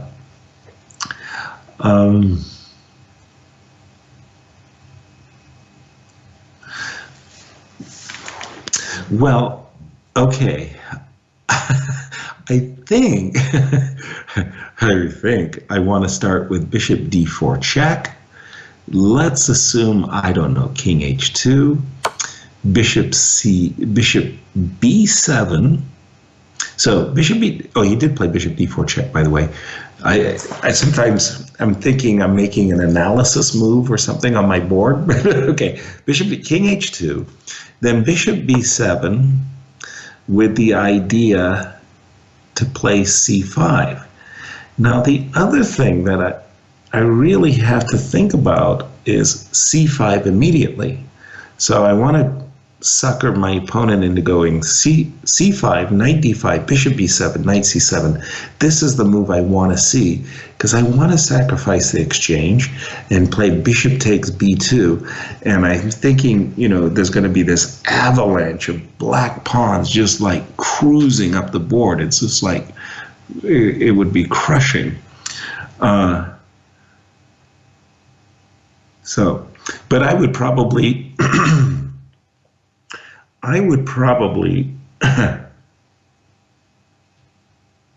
would I probably say? Yeah, I want to say I would probably start with bishop b7. The idea is, in case of e5, I want to sacrifice a knight. I want to go knight takes e5, f takes e5, bishop takes e5 check. That's 2 pawns. Then I'm going to take on d6. That will be 3 pawns. And then, you know, away we go with the bum's rush on the queen side. Oh no, I can't believe this. This sucks. I have been logged off because they say I haven't done anything for an hour. That's terrible. I can't believe it. Now I have to I have to do that follow thing. Damn.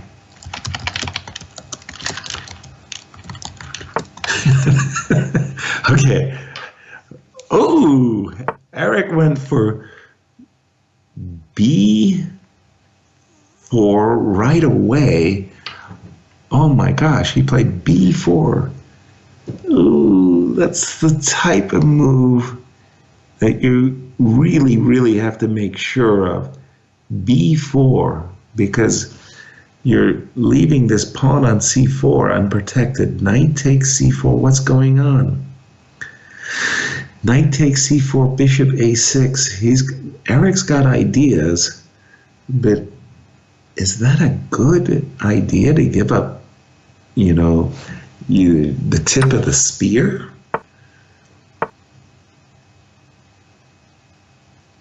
Well, Hikaru didn't think so. He took the pawn on c4, as well he should. 6 minutes 30 seconds for Hikaru, 1 minute 40 and counting for Eric.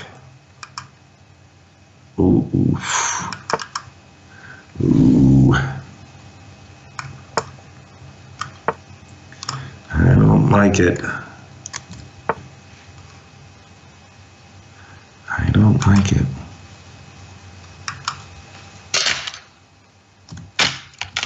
I have to put on my other, so I've got Eric, I've got Hudinovich, now I have to, KMVB.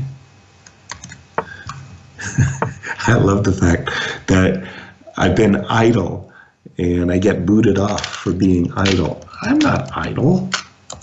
I've been following the games with glee. Okay, and now I need Raja. Where are you, Raja? Okay. Come on, baby. Ah. It doesn't want to copy paste. Yeah. Okay. And I'm in. Okay, I've got all 4 of the games. And now I can reduce my hold on. I was supposed to hit /. I forgot about my follow.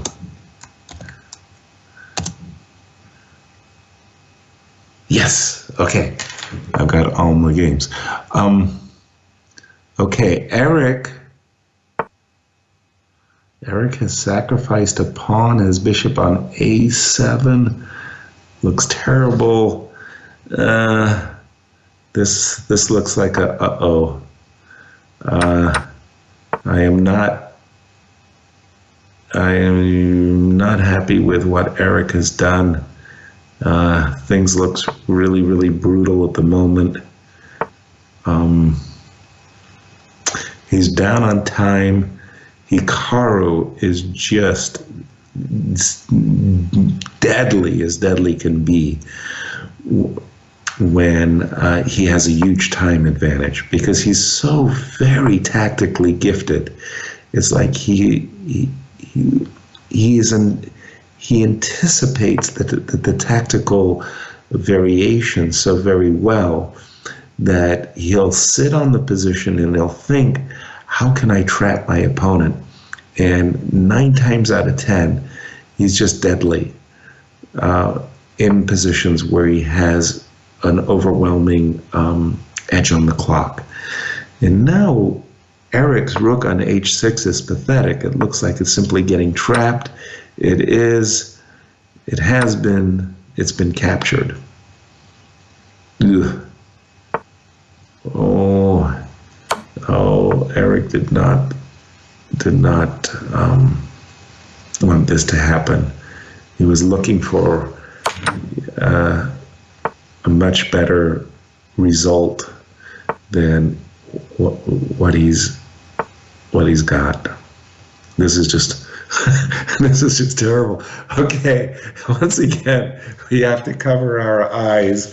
Okay, he's got a trick, bishop d7 check, but as far as I can tell, that's only 1 check, and those are 3 connected passed pawns. I mean, I'm usually happy with 1 passed pawn, 3 connected passed pawns. That's too much. This is really horrible. I was about to say that f7 at once, followed by knight f4, looked, well, frankly brutal, but knight f4 at once also looks very, very, very brutal.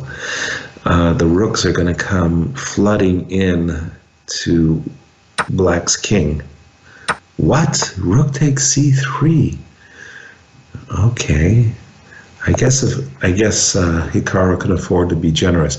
Ooh, that was really, really, really bad. And I think Eric freaked. If we go back to the position after f4, bishop to king h2, I think that Eric actually has achieved very dynamically equal position, and that he didn't have to play 23b4. He could have started with bishop b7, followed by c5, c5 at once, and maybe there's even something to be said for f7, f6. He had a lot of choices, and his position wasn't that bad. But after b4, knight a4, a5, knight takes c4, Eric just didn't have enough comp. Let's go to the game of Hudinovich. Oh, I think I've got the wrong game. Just a second. Hudinovich versus Sight.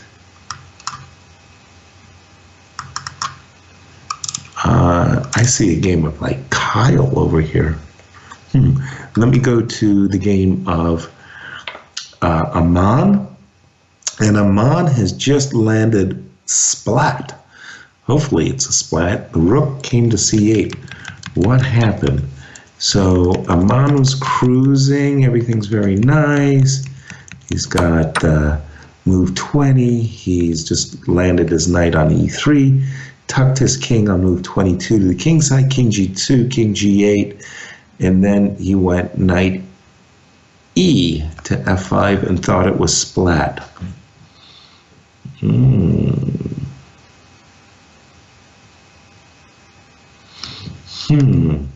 Okay, there was a knight trade. The rooks came off. Knight takes g4. Rook c8, queen f6. There was a trade. g5. Well, I mean, Aman is keeping all the pressure in the position, and as soon as the queen moves anywhere, e4 takes f5 will be the follow-up. And those three pawns in the space that they control are fantastic. 13 seconds. Ooh. Okay, Aman played very quickly. He's got 15 seconds. He's angling for f6, king f2, king e3. Maybe he could pick up that pawn on e4. If he can do that, he's going to win the game. And the pawn on d6. That pawn on d6. That queen can't get too frisky looking for perpetual checks. f6, stopping f6, but allowing white a monster, just monster pawn on g6. Okay, king f1 should be winning. Should be winning. King f1, king e1. Now you got queen h6 check on tap. You had to step away from queen h6, but queen h6, and I don't know, that would look like a winning king and pawn endgame coming up. Queen h6. Why didn't Aman play queen h6? Maybe he wants to run him out of tempi? Oh, this is good. Oh, this is very, very good. Queen c7. Ooh. Well, queen check. Resigns. Nice. Nice. Well done, Aman. Checkmate. Whew. Oh, boy. That was something. And Hudinovic won. Aman won, Eric lost, and I'm missing one game. Where's Raja? Raja, where are you? Let me just see. Yeah, not getting the game of Raja. Sorry about that, folks. Well, what can I say? It's been a lot of fun. It was great. Thank you all for joining us. Go Chessbrahs. It was really cool. And I will be with you for the candidates, and wishing you all a great evening. And, well, that was kind of fun, I must say. All right. All the best. Have a good one. Ciao for now. Hello, everyone. Thank you so much for being here. I have a very big honor and at the same time very difficult task to be your commentator after Yasser Seirawan, one of the best and leading chess players amongst the commentators and one of the best commentators amongst the chess players. But okay, at the same time it's a big privilege, so I'll try to do my job the best I can. So far we're on 12 points out of 20 games. I'll just read to you the current standings. So we're going to play all the teams from Pacific Division. So far, 5 rounds. After like 5 rounds, the first place is San Jose Sharks with 15.5 points out of 20 games. Then Australia, guys, 12 points. Tying with Rio Grande and with us, Montreal Chessbrahs. Then Chengdu Pandas are on 11.5, and they're tying their fifth place with Minnesota Blizzards. So now you know all these things about this. Guys, I just want to remind you about one more thing. Speaking of results of our teammates, Eric Hansen is on 3 points out of 4 games. Aman Hambleton and Raja Panjwani, they're on 2.5 points out of 5 games. And Shiam is doing great. He's 4 out of 5. Let's get started with the games. We're going to start with a big game. Eric Hansen against Shak Mamajarov. Don't forget, currently this guy, all together with Magnus Carlsen, is playing the best chess in the world. Eric Hansen playing white. He went for e4, e5, knight f3, knight c6, bishop b5. Eric's favorite, Rai Lopez with a white pieces, a6, bishop a4, d6. It's a kind of system, it's not like typical Steinitz variation because a6 is included. Castles, I also know for the c3 an immediate variation here, that used to be the main one. Eric went for castles, bishop d7, c4, Shak Mamajarov played g5. At the moment, second player in the world, currently, I believe, according to his ratings and stats in all these tournaments, Mamajarov is maybe even having some better results than Carlsen lately. He's 28-12, I believe, on the live rating list, so the guy is really doing great. After bishop c6, b takes c6, d4, g4, Eric went for 91. By the way, speaking of Mamajarov, I just have to say that we're just analyzing right now the game of one of the most creative chess players in the world, also a guy who likes to play very sharp. So this is going to be a real challenge for Eric. Eric, this night, is doing a great job.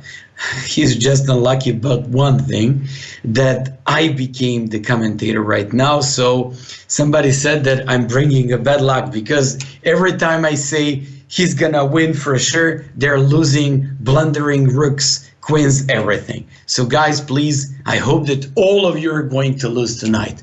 Let's see what's gonna happen. So Shak Mamajarov went for queen f6.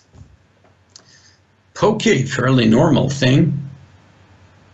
Eric shouldn't exchange these queens. He should probably play something like queen to d3 followed by knight c3. Although in that case he might have problems with this knight on e1. So I don't know, maybe queen to d3 I'd go for. Queen d2. Okay, I mean, I wouldn't go for this because of some h5 by black followed by bishop h6, but I guess Eric's position is just normal here, and he's doing fine. By the way, all together with his game, we're just going to check the game of Aman Hambleton. Let's go to his game. Aman's game, Aman black against Rauf Mamedov.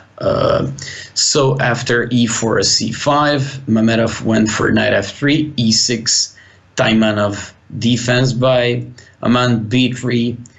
This is the only b3 good against Sicilian. So the only good b3 system against Sicilian is against this second move, e6 by white. d6, bishop b2, e5. Fairly interesting, because that was exactly one of ideas by white to play some e5. c3, knight f6, bishop d3, bishop e7, bishop c2, castles. Castles, knight c6, rook e1, bishop g4, h3, bishop h5, d3. I just went throughout these moves a little bit faster because we've got on board some sort of Rai Lopez type of the game. So it's fairly normal. Everything what I see here is absolutely similar to typical Rai Lopez. Mamedov wants to play knight bd2, knight f1, knight g3. As you know, that's the typical knight journey in the Rai Lopez. This knight goes eventually on g3 and wants to go on f5. Also, it wants to just control it at this knight on f3 and get a flexible knight. Okay, this is good. I just like to check one more guy because he definitely deserves that. So let's go to Hudinovic or Shiam and his game against Shogi Chess. He's playing against Winesh Rawuri. So d4, knight f6, c4, c5, d5, e6, knight c3, e takes, c takes, d6. He went for Benoni defense, g3, g6, bishop g2, bishop g7, knight f3, castles, a6, a4, rook e8. They went into one of the main lines of the Fianchetto Benoni variation, bishop f4, knight e4, and after rook e4, knight e2, rook b4. Another possibility here is to go for rook f4 immediately, not involving this b3 and taking on a1, but immediately sacking the exchange with rook f4. He went for rook b4, rook f4, took on a1, and played knight d7 here. Knight c4, knight f6, a5, knight h5. I just have to tell you one thing. Benoni nowadays is not of such a big popularity anymore. Robert James Fisher used to play that opening amongst the top players. Gashimov, who passed away, was one of the major representatives of that variation, but nobody anymore. Occasionally somebody plays that from time to time, but like you see, positions look very difficult for black usually. For example, here white seems to be a bit better as far as I'm concerned. Let's go back to Eric's game, because that game is like a real derby of this round. Also, I once again have to say Eric is doing great tonight. Unfortunately, he lost to Nakamura in a pretty promising position at some point, but as soon as Nakamura took that game and took a slight advantage, he was really in the driver's seat, and he never left the advantage. Anyways, after queen d2, bishop g7, 11th move, queen d2, bishop g7, knight c3, knight e7, knight d3, knight g6. I'd like to stop there, and I'd like to start analyzing this position. Well, Eric here should probably go with an interesting move could be some c5, or just a classic move, rook to e1. So rook to e1, because he just wants to, at some point, maybe to break with e5, and even at a cost of a pawn, for the sake of some light squares, to sack that pawn. That could be an interesting idea. So either rook e1 or c5 here for white. I'm thinking about some other moves in position, but okay, I was about to mention queen e2. But okay, position looks fairly normal for both sides. I just say roughly equal, but I wouldn't mind having black pieces if somebody asked me, because bishop pair fairly safe, king on e8, even though he hasn't castled yet. I don't see any special problems for black, but okay, I also don't see any special problems in white's position either. Bishop e6, do you know what I like here? The very first thing I thought about at this point was c5, but I like knight d5. Can he play knight d5? That one looks pretty interesting. Knight d5, c takes, e takes, castles, d takes, e6, f takes, e6, bishop d2, rook e8, queen d3, for example, something like that. Oh no, in that case, pawn on g4 is hanging. So knight e5, c takes, e takes, castles, d takes, e6, f takes, e6, queen g4. So looks like on d takes, e6, queen would have to take on e6, queen e6, f takes, e6, with more or less equal game. Yeah, knight e5 seems to be an interesting opportunity here. Somebody in the chat room said he has to play that. Can he play c5 as well? I'm not sure. Anyways, this is pretty interesting moment of this game. So we will be looking at this variation. Looking at this game a lot more. Let's just take a look shortly at Aman's game. So we stopped analyzing his game at the moment when he played bishop f8, 12th move. So after 13th, knight f1, Aman went for d5, breaking in the center, knight g3, bishop g6, a3 to play some b4, expanding on the queen side. Aman went for a5, and this guide queen e2. d4 and now c4. I wouldn't mind playing this with the black pieces.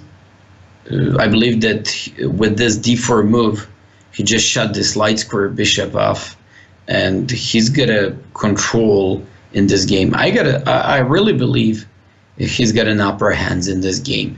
Bishop on b2 looks bad. Bishop on c2 looks bad. Aman has a very, very nice positional game. So if you ask me, I'm even willing to say that he's a bit better here with the black pieces. So the opening for Mametov went pretty suspicious, knowing that the guy's almost 2,700. So, okay, bishop c1, probably knight f4. Let's just wait for one more move there, and we'll get back to Eric Hansen's game. I'm just interested in two moves here, either knight f4, which is screaming to be played, or maybe apart from that, maybe to go with some h6 to stop some knight g5 or bishop g5. Okay, he played knight f4, okay, we spoke about that. Probably some queen f6 now, threatening some knight h3 at some point, not immediately, of course. Queen f6, h6, maybe even bringing that bishop back and playing some g6, h5, h4, maybe g5 crazy things. So this really, really looks good for him. Let's just have a brief look at Raja's game against Izoria. That game really, really went crazy. They're playing already 34th move. So at the moment, we're looking at the game of Raja Panjwani against Zviad Izoria. But I have to say that this looks very promising for white. Although Izoria threatens some very nasty f takes g3, most likely he would have to go with, I don't know, either queen to b3 to control the third rank, or maybe I was thinking about g4, but what if f3? Exactly, this is my question. What if this? Now queen g5. No, queen g5, queen f7. Okay, then g4 is working, because if now white manages to play h3, there will no be a possibility for Zviad Izoria to. Yeah, Raja has a great game. He just has to play h3, and I believe he would solidify his position almost to the maximum. Perfect. I like his game so much. We'll get back to his game. Let's get back to the game of Hansen and Mamedyarov. So once again, we'll just replay some moves. After queen e2, bishop e6, Eric played c5. I mentioned that either knight e5 or c5, bishop c4, queen c2, castle short, rook to d1, rook b8, bishop e3, d5, and knight a4. Pretty interesting moment of the game. By the way, this is an important round because Montreal Chessbrahs are tying at the moment second place with two other teams. I previously mentioned Australia and Rio Grande. These guys are sharing second place with us. By the way, previously I heard and I read so many comments that people are unhappy because I'm cheering up for the Chessbrahs. I am like a biased commentator. I don't know what are you talking about. You're on the Chessbrahs channel, so I don't care about that. I'm always going to support our team and our players, and sorry about that. So let's go b3. Okay, probably bishop b5 here for black. Yeah, this is good. But this is good for black. That's what I meant to say. Eric now has problems because the position is getting more and more open. The bishops by black are really working good. And I just have to tell you one more thing. Mamajerov is fantastic when it comes to activity and tactics. The guy simply, probably just like we had the same situation last year during the first season of the Pro League, when we had all together with Magnus Carlsen, Wesley Saw. I believe this year is just year and the last couple of months for the Shach Mamajerov. I believe d4 should be done here, followed by h5, h4, h3. Eric is in problems. Unfortunately, that's the way it is, but okay.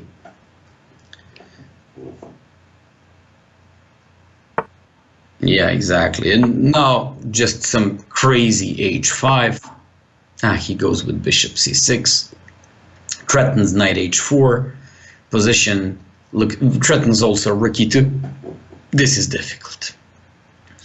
This is difficult, and as far as I see, Eric, who had a great score so far, knight h4 for black and almost undefendable here.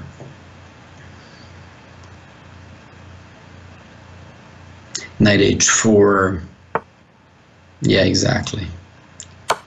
Eric has to take, and what if rook e1, knight e1, rook e1, knight e1, can black play knight g2, queen f3, and then you can't move the knight because of queen h1, checkmate. Rook e1, knight takes g2, knight takes g2 and queen f3. Oh my goodness, I'm playing like Mamajerov. Yeah, this should be winning. Eric is completely lost. That's obvious, and yeah, he resigned. Let's get moving to Hambo's game. Hambo was way better in this game. As far as I see, he's down a piece, and he's down on time, and he's 2 seconds left. Well. You know what? I told you that previously. I believe these guys are not so lucky, because I became the commentator for the second part of this tournament, and as soon as I took control of the, yeah, they're immediately starting playing bad, losing their games very easily. I don't know what is this. Aman is lost. Let me just go to Shiam's game. Aman is completely lost. He's down a piece, and as far as I see, he's about to resign. Let's go to Shiam's game. Shiam looks normal. Shiam looks normal in this position. This is 2-4-6, 2-4-6. Well, I kind of like his position. His king is a little bit weak, but you know what? That king always has a pretty good shelter on h6 in the worst case scenario. Okay, so Shiam looks good. Shiam looks good. Somebody told me that Raja rejected the draw offer. I like the king g7. I played against this guy like tons of games when he was younger. He was always very tricky, very tactical, and I just have to say he's a very talented chess player. So, well, as far as I see, this looks fairly okay for black. Let's just briefly take a look at Raja's game against Zviadizori. Oh my God, Raja is gonna win. Raja's gonna win. This should be a great thing, because Eric lost. Hey, I'm not supposed to say Raja is gonna win. Raja's gonna lose. Raja, please lose. So let's go for that one. Okay, you gotta lose, man. Let's have a look at this one. He's threatening c8. You gotta lose. Yeah, I have to do it. If I say that they're doing fine, just like I said for Eric, just like I said for Hambo, they're simply losing all their games. Queen e1. Oh my God, look at this. Queen e1. Oh, what a nice trick. And I just asked you once again to lose, and that actually means that Zuya Dizoria, after you promote this queen, is going to resign. Great, Raja won. This is a great thing. Let's go to Shiam's game. He's pretty good. You see, this is the trick. Shiam, you gotta lose as well. Let's go, master. Queen b4 now. Queen b4 and you're better. Please lose. Please lose. Queen b4. I believe this is the thing. Raja made a great win. Queen b4, perfect. If he takes, c takes b4, and then he should switch his knight with d7 to c5. Let's go. Please lose. On queen d3, knight a4. If queen b4, c takes b4. Let's go. Yes, it works. Let's go. Yes, you're gonna lose, man. As soon as I said that, look at this. This is crazy. I'm not supposed to say that he's gonna win. Just lose. Okay, so knight e4, perfect. b3 followed by knight c5. b3, a rook, b6, and then he can't play knight c5 because of a rook takes d6. So probably rook b2 here. No, b2 actually, b2. b2, knight c3, and b1. Yeah. b2, knight c3, and I'm not supposed to say completely winning, so please lose. I'm not going to put a curse on our players. I just have to do like this, and so far it's working perfectly fine. You're gonna thank me on this commentary one day.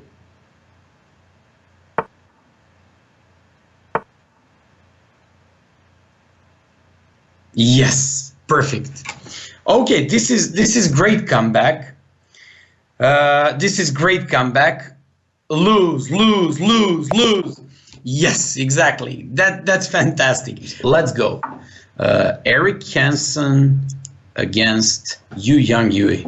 Yu Yang Yui, he was ex-World Junior Champion, so this will be this is going to be a real encounter. Eric is playing black. He went for can opening, so bishop to d3. Eric likes to play, okay, he likes to play this bishop c5, bishop e7, queen g4, g6, queen e2, and once again I have to repeat, this guy has one of the best scores in the whole league.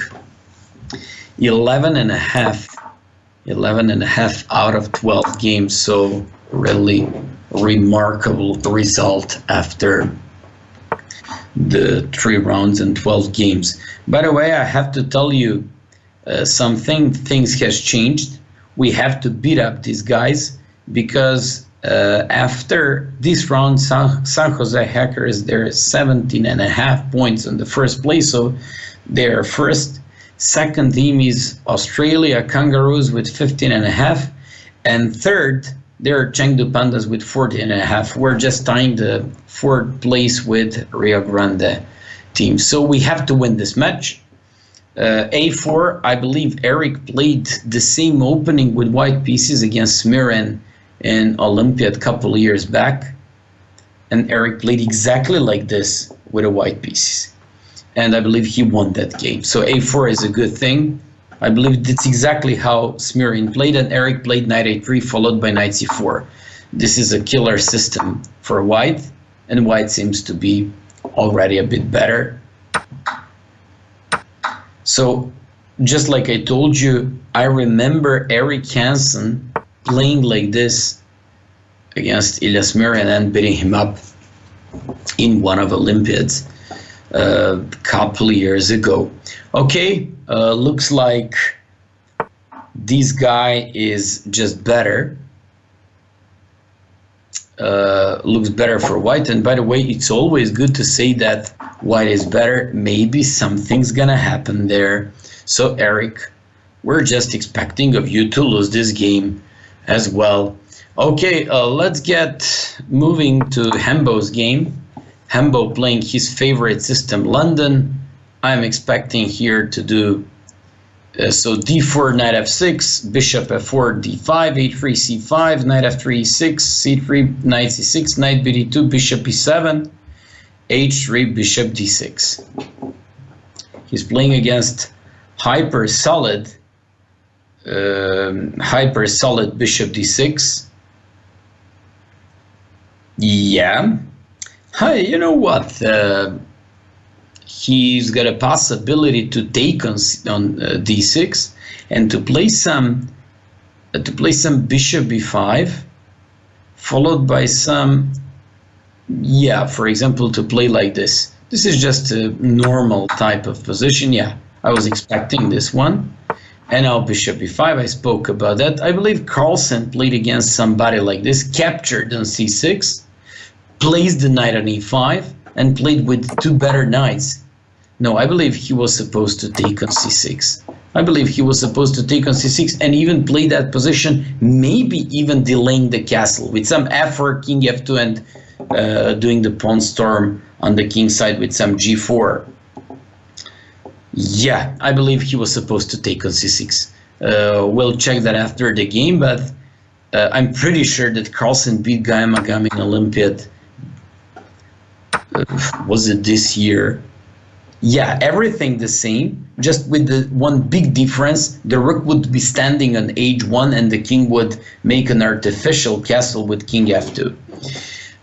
Okay, Aman is doing good, and you see, this is my point. Now he would have to play rook e1. That's exactly why I believe he had to play knight e5 followed by f4, king f2, and to do the pawn storm. Doesn't matter. Aman's game looks, well, am I supposed to say that he's a bit better here? But even if that's the case, we once again hope that this guy's gonna lose.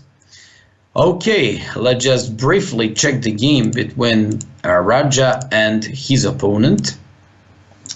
So Raja played against this IM. d4, g6, e4, bishop, g7. Okay, they played the perk defense. Raja played very solid b6 and e5 approach. Reminds me on some of positions of Philidor defense, and bishop to d3 probably wants to play some f3. This looks okay.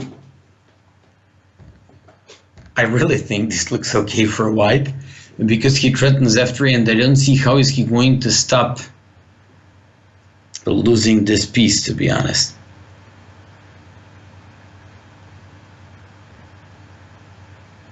He's threatening f3. What is he going to do there? What does he have up his sleeve here?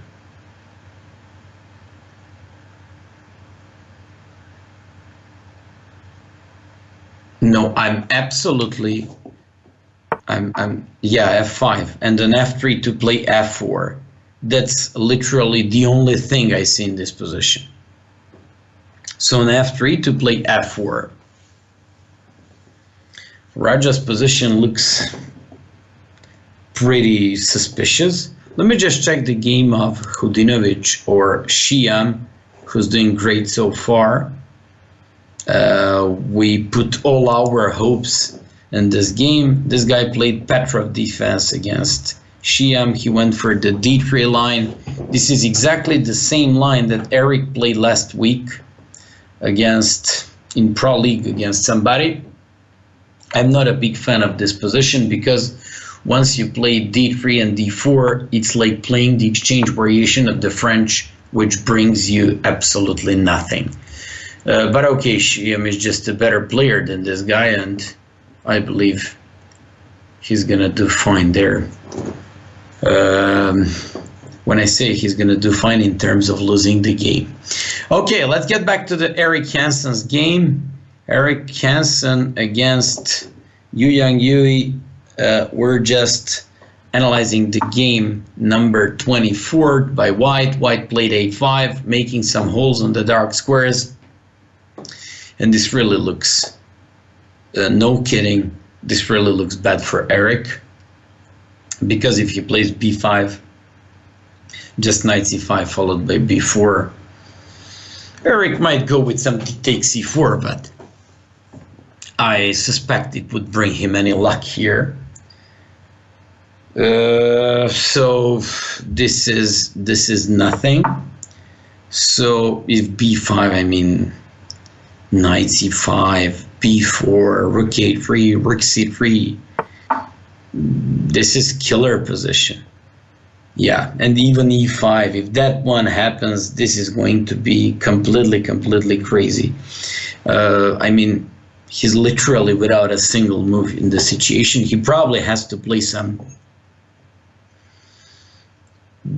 But no, if bishop c8, he takes d5, so he can't even play bishop c8.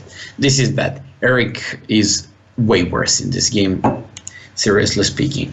Let's take a look at Aman's game. Aman has a pretty good control of the game. Now we just have to get a little bit serious there and to discuss about this. This looks okay. I really like knight f3 now, or d takes c5. I really like d takes c5. I'd go for, so my opponent can never take and harm my pawn structure. So d takes c5 followed by knight f3 and good control of the dark squares. This is one of those positions where your knight just controls perfectly fine d4 and e5 outposts, and where you have with c3 and f4 like perfect control. I don't know why is he taking so much time. Okay, or knight f3, pretty much the same, but now he can take on c5. Maybe the black will play b6 and solidify his game a little bit. That's why I was a little bit more for d takes c5.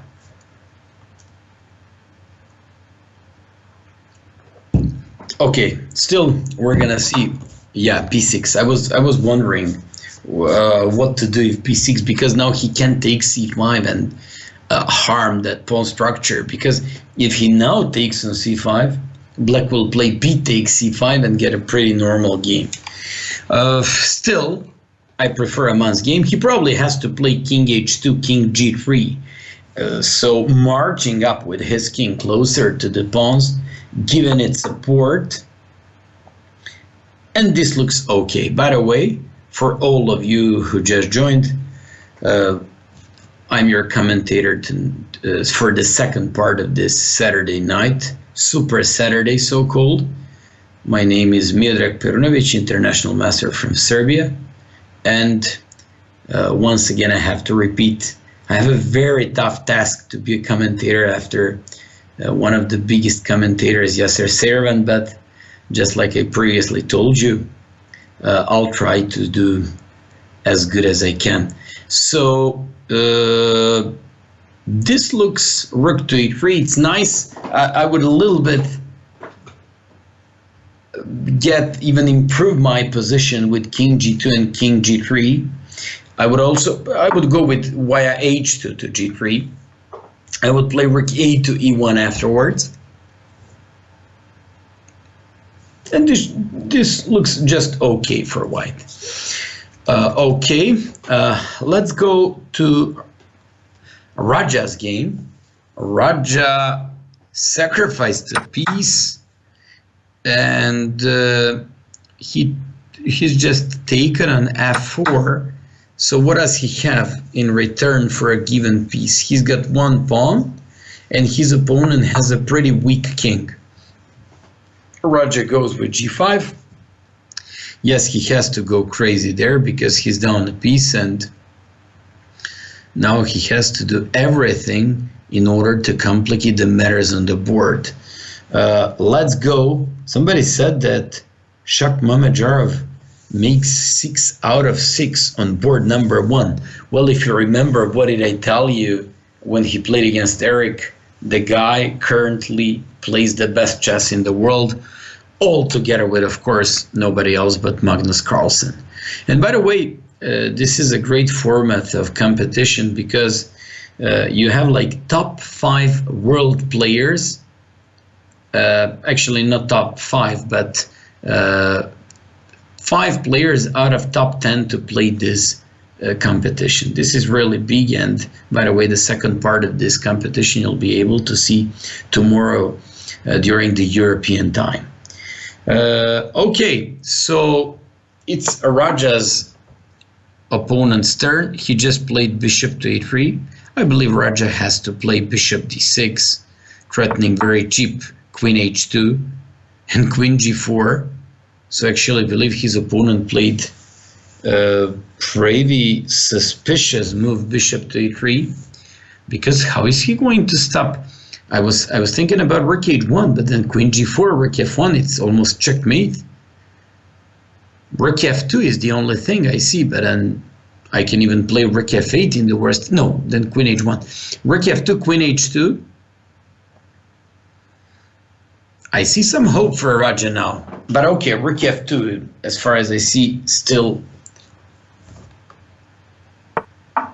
this really looks good. Rook f5.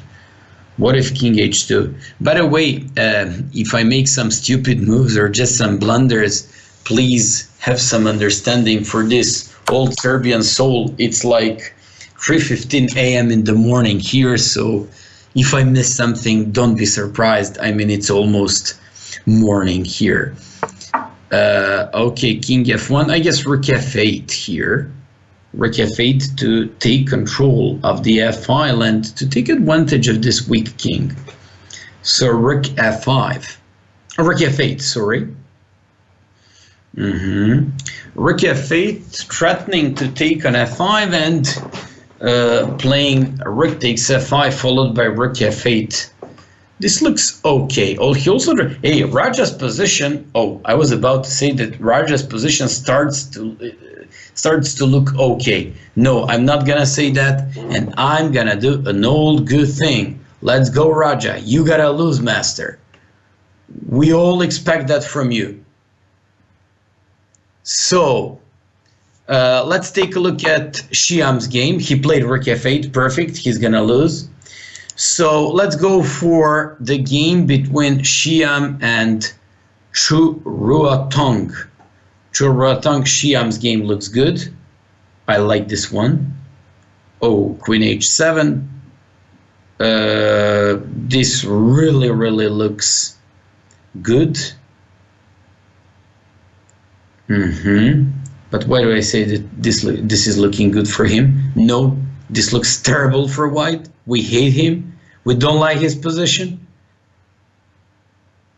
Yeah, I see like h4, queen h7, anything he likes, he can do it, and his position is just completely lost.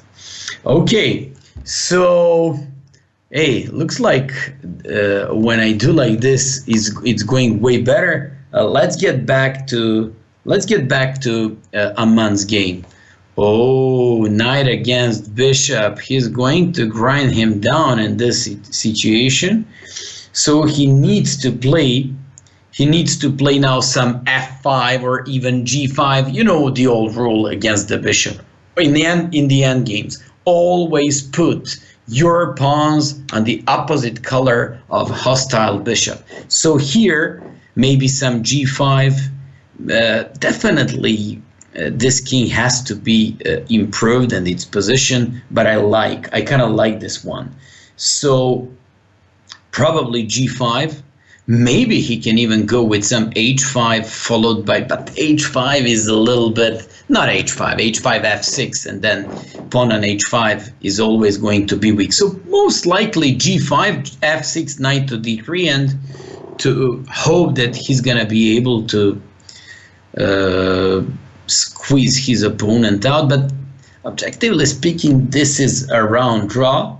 So we just have to see if Aman will be able to squeeze the water out of the stone, because this really looks pretty dry. But okay, if somebody can play for a win, now I'm supposed to say that should be a man. Of course, since you know that what the curse is, we should say black.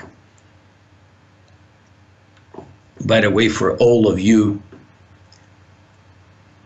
who watch this commentary, just to know, I'm not supposed to say that our guys have a good position, even if they have such a nice positions, or if they're winning when they really have a winning positions, because when I say that, it's like they're going to blunder two rooks, Hansen and Hembo at the same time within 15 seconds. Elias is not going to mate his opponent, so everything goes absolutely in the wrong direction. Okay, yeah, you can call it Maya's curse. So let's go there. H5.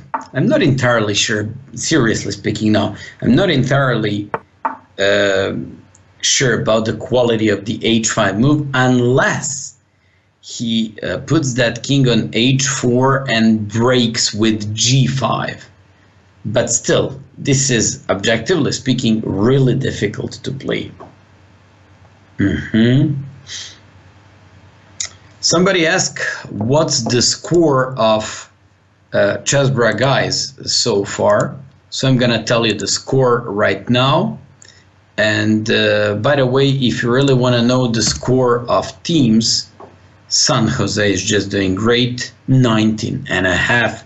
These guys are complete killers. By the way, we've got 14 points and 3 games ongoing. Eric Hansen lost.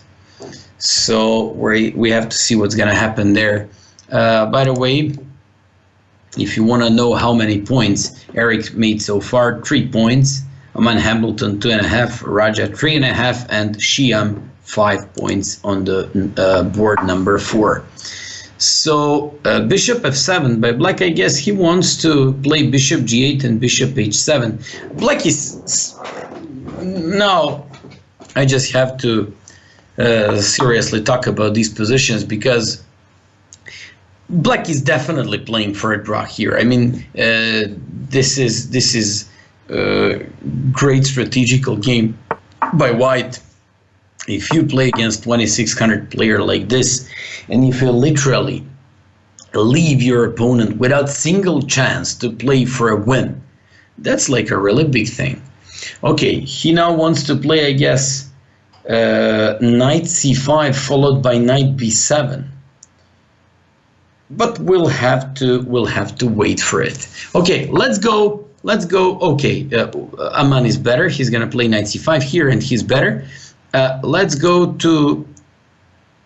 By the way, why did I say that Eric lost? Somebody cheated on me. Somebody said that Eric lost his game. But let's say that he's gonna lose. That somebody was having fun with me. So Eric is still playing his game, and it's good. He's still putting up some fight there. Let's just take a look at the game of Hudinovic or Shiam. Shiam, who's got a better position. Okay. When I said that he was winning, he of course spoiled his chances so far. So Shiam, you're an awful chess player. Positions are just bad. Nobody likes it, and we all hope you're gonna lose this one. Let's just see what is he going to do after these words. Okay, so it's Black's turn. 23 seconds more. Yeah. So it's Shiam's turn. Probably he should play knight f5, playing with a better bishop against the knight, especially consider the fact that all the black pawns are on light squares, which is good. So queen e2, okay, we kind of like this one. Why f takes c3? Probably, but okay. Queen f3, I guess, afterwards. Knight h5. Queen f3 now. Let's go. Knight h5. Shiam, please lose, please lose, please lose. Queen d5 check. Yes, that's gonna be a real loss. Queen b5, take it. Oh, the knight on g3 was hanging. e4 and d5 now. Let's go for that. Knight h5 as well. Queen h5. Everything is just completely lost here. And there we go. e4. Or just g4. On e4 he's got f4. So g4 here. Let's go for g4. Exactly. That's the move to lose. And we're just waiting for queen e4 now. e4 was even better. e4 was even trickier. Okay. I'm not supposed to say anything here. I mean, if somebody can realize that white is completely lost, then you don't know anything about this game. Perfect. Shyam is gonna make another. Yes. Knight f5 followed by take there, or play a3. Fantastic. He's just placing all these pawns. This is complete demolition. He's dismantling his opponent. And ever since I said that, he really took control in his hands in this game. You don't have to risk anything. And wow, Shyam won another game. Raja lost. Raja lost because at some point I said that his position started to look okay and he lost. Let's go to Hembo's game. Hembo made the draw and Eric Hansen's. We're just switching to Hansen's game. Hansen is, wow, Hansen is up in exchange. Eric, lose, please lose. Rookie one, lose your game. That's what we want here, baby. That's great. That's great. Everybody said that Eric was completely lost. At some point, he got it. Oh my goodness, what a great comeback. Let's go. Time for the last round. You're in the Super Saturday. Last round, we're analyzing the game between Eric Hansen and Jeffrey Zhang. Eric played his favorite e4, c5, knight f3, d6, bishop e5 Moscow system, and Eric is considered to be one of the best Moscow players in the world. Certainly, I checked like really big number of his games in this opening, and he was doing great. But just because you know that we're not supposed to say anything positive about our players, we just hope that he's going to perform really bad in this one. Okay, bishop e5, knight d7. This looks good. a4. Lately, this became very popular. Now bishop comes back to c4 after a6. That's what Carlsen did against somebody, and white seems to be a bit better. Okay, oh, Eric decided to take on d7. I'm not familiar with this line, to be honest. I know for the line with bishop goes back to c4. Okay, knight e7. I guess this knight wants to go on c6 and to attack the pawn on a5. That's why, yeah, but I guess d4 has to be played by Eric, which doesn't make much sense if you ask me, because yes, he has to play like this and to take by knight to oppose the knight c6, because he's playing down a bishop pair. I mean, bishop pair is black has a bishop pair, which is pretty weird. Somebody said one of the best Moscow players down a minute after 5 moves. I just have to tell you one thing. Eric knows so many things and so many variations there that he's probably thinking which variation he should choose. Also, these guys, they know each other really well, and they just have to come up with some surprises. So don't pretend to be so smart and think like if somebody plays and waits for like 1 or 2 minutes out of first, I don't know, for the first 5 or 10 moves that he doesn't know the opening. Of course they do. I know for the situation when I used to coach the world junior champion Ipatov, and he played against Garakamsky. They played a game in the Olympiad. Garakamsky, after he played a3 Semish variation against the Nimzo, in the 4th move, he was thinking for 45 minutes. He was just thinking which plan he should go for. He opted for the right one and won the game. So please stop being so smart. I mean, this is unbelievable. Okay, bishop b4. Okay, bishop b4, I guess knight e4, he's gotta go for that. Because a bishop cannot take on a5 due to knight e6 check. Position looks very weird. I absolutely have no experience with this one, but I believe white should go with some knight e4 here.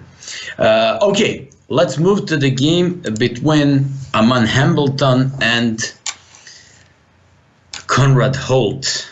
Conrad Holt, he's an interesting chess player.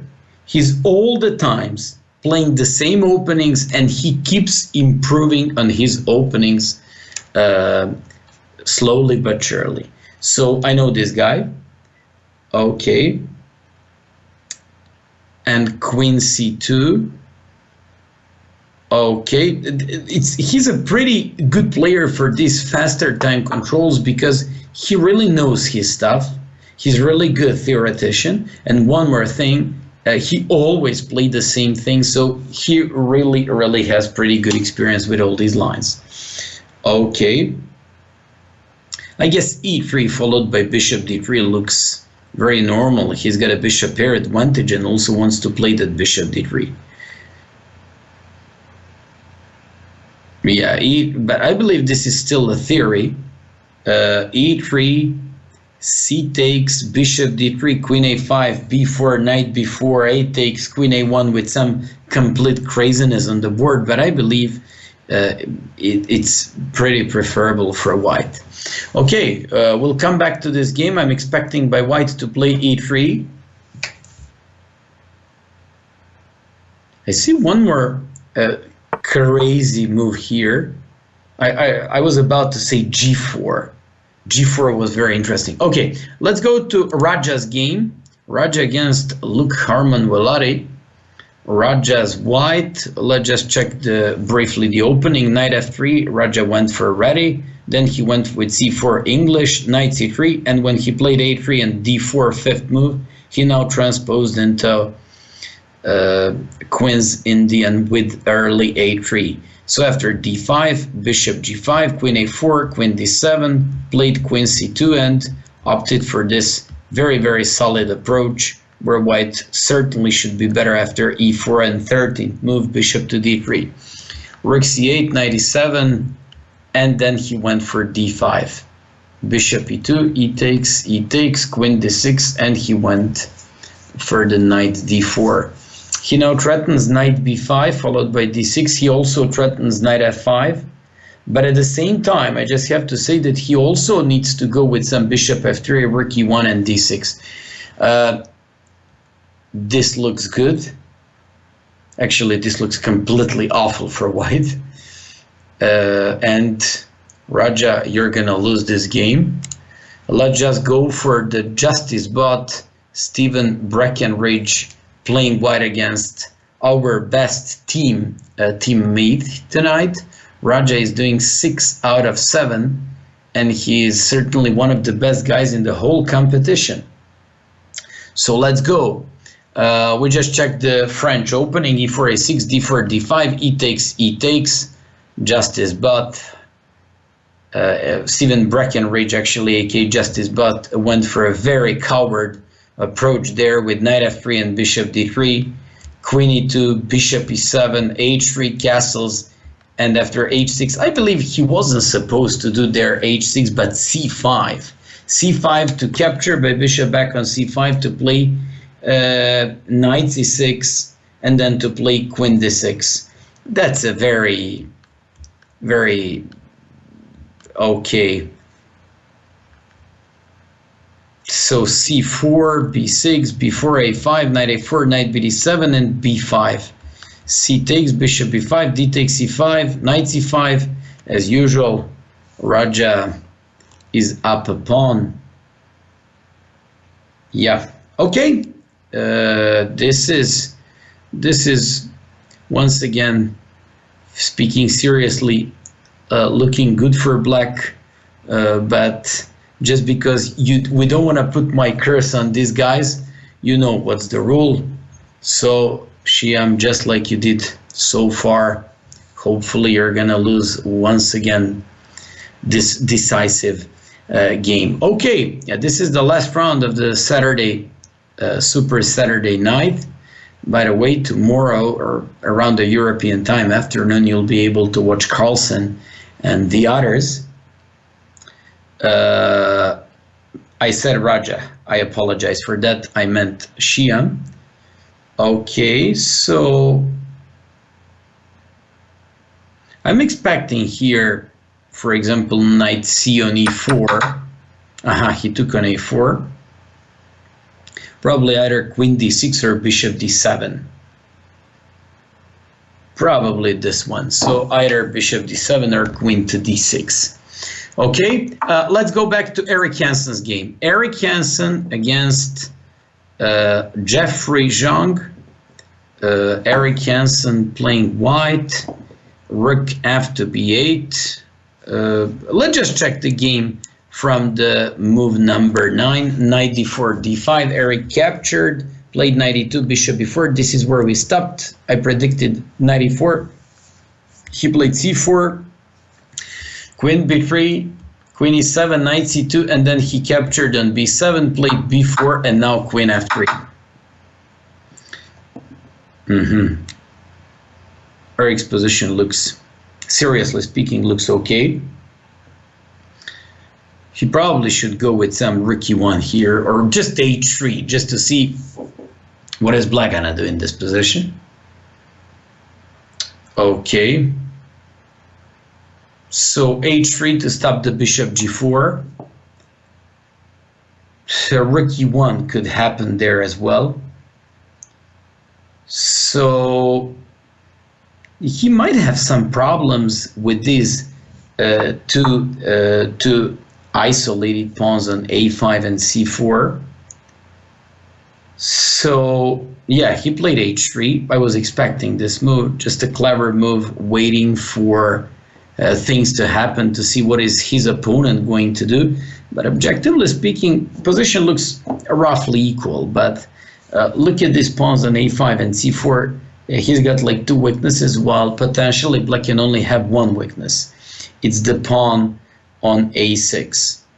So, okay, rook c8. Probably some queen e3 here, solidifying position of his pieces. Queen a3, I love this one as well, getting rid of the queen on b4, and this is great. Eric is doing awful, so we just hope he's gonna keep doing like this. Okay, let's move on to the game. Aman Hambleton against Conrad Holt. Well, I spoke about this opening position. After Conrad played 11th move e3, he played c takes d4, bishop d3, queen a5, b4, knight takes b4, captured on a1. And after short castle, I spoke about this one, but I said bishop takes e4. Conrad Holt, I believe he knows his stuff and his analysis. He went for castles, and it's his turn here. I just hope that Hembo knows what he's doing as well in terms of theory, because no kidding. Bishop d7, I guess, followed by queen a4. Oh, somebody offered a draw in the match. I just have to check who made the draw offer. Was it Eric Hansen declined the draw? Oh, I love when I see that one.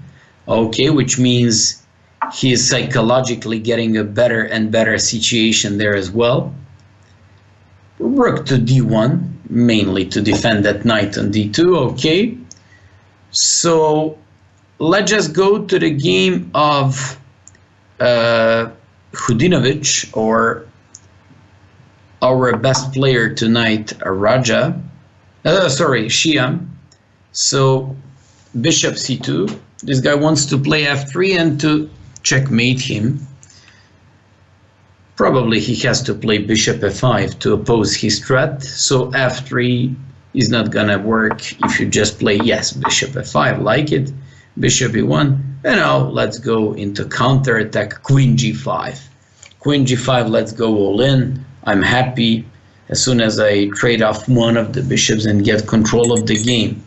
Okay, I just have one more thing to let you know. So Eric Hansen, let's go back to his game. He's now the one who offered the draw.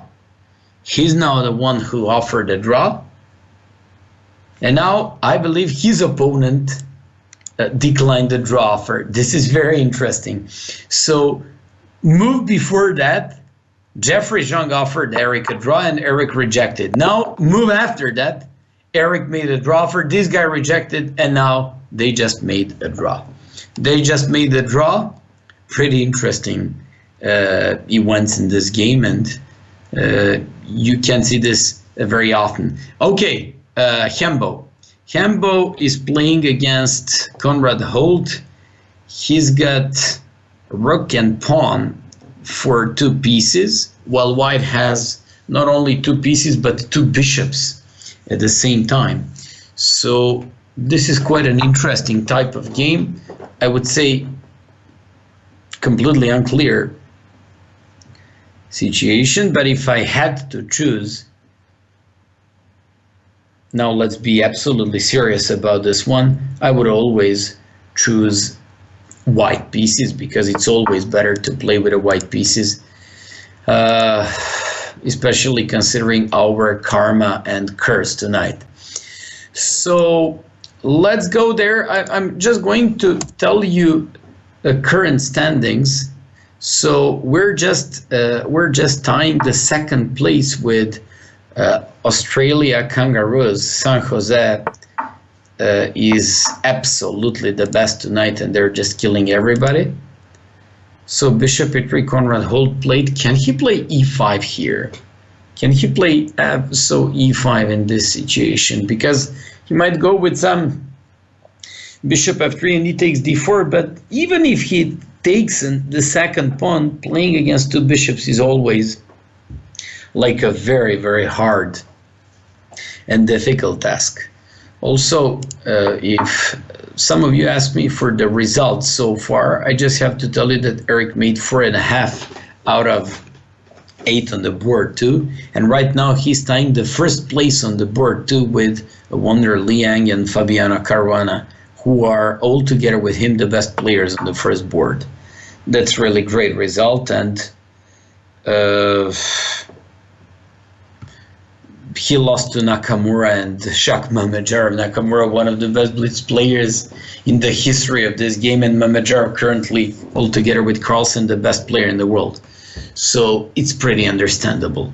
Okay, let's go. Hembo, I guess he has to play bishop d5 here. Bishop d5. You know what? He needs to neutralize this bishop pair. I hate bishops. I mean, I like them very much, but I hate bishops when I play against them.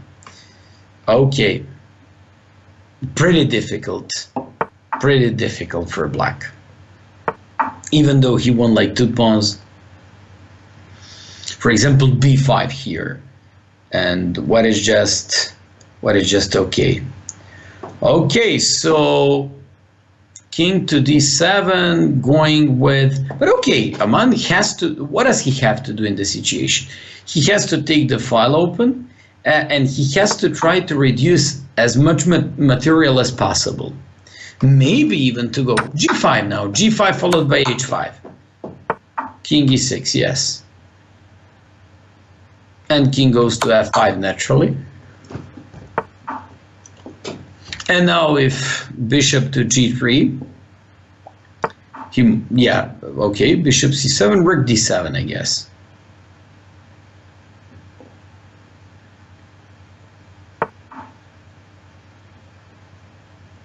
He has to play bishop d3 here, otherwise he lost a piece.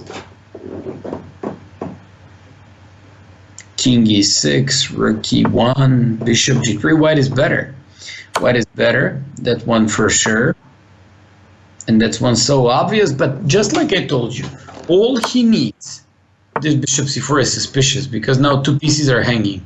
Rook f to e8. Oh no, bishop f7 in that case.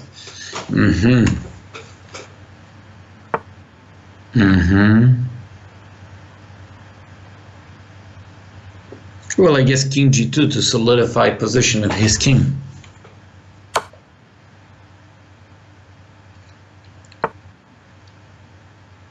Oh, bishop f4. Bishop f4, Aman, you blundered this one. Because g5, rook h7 was mate. But okay, in case of rook g7, he's got rook g8. Does he have that? Rook g7, rook g8 on this one. Rook g8. Oh, it's mate. Yeah, it's mate. Well, unfortunately, this guy played a great game with the bishop pair. We spoke about that. Let's switch to the game of Shiam, who's playing black. Shiam, rook g6. Looks so powerful here for black. Let's go for rook g6. So rook g6.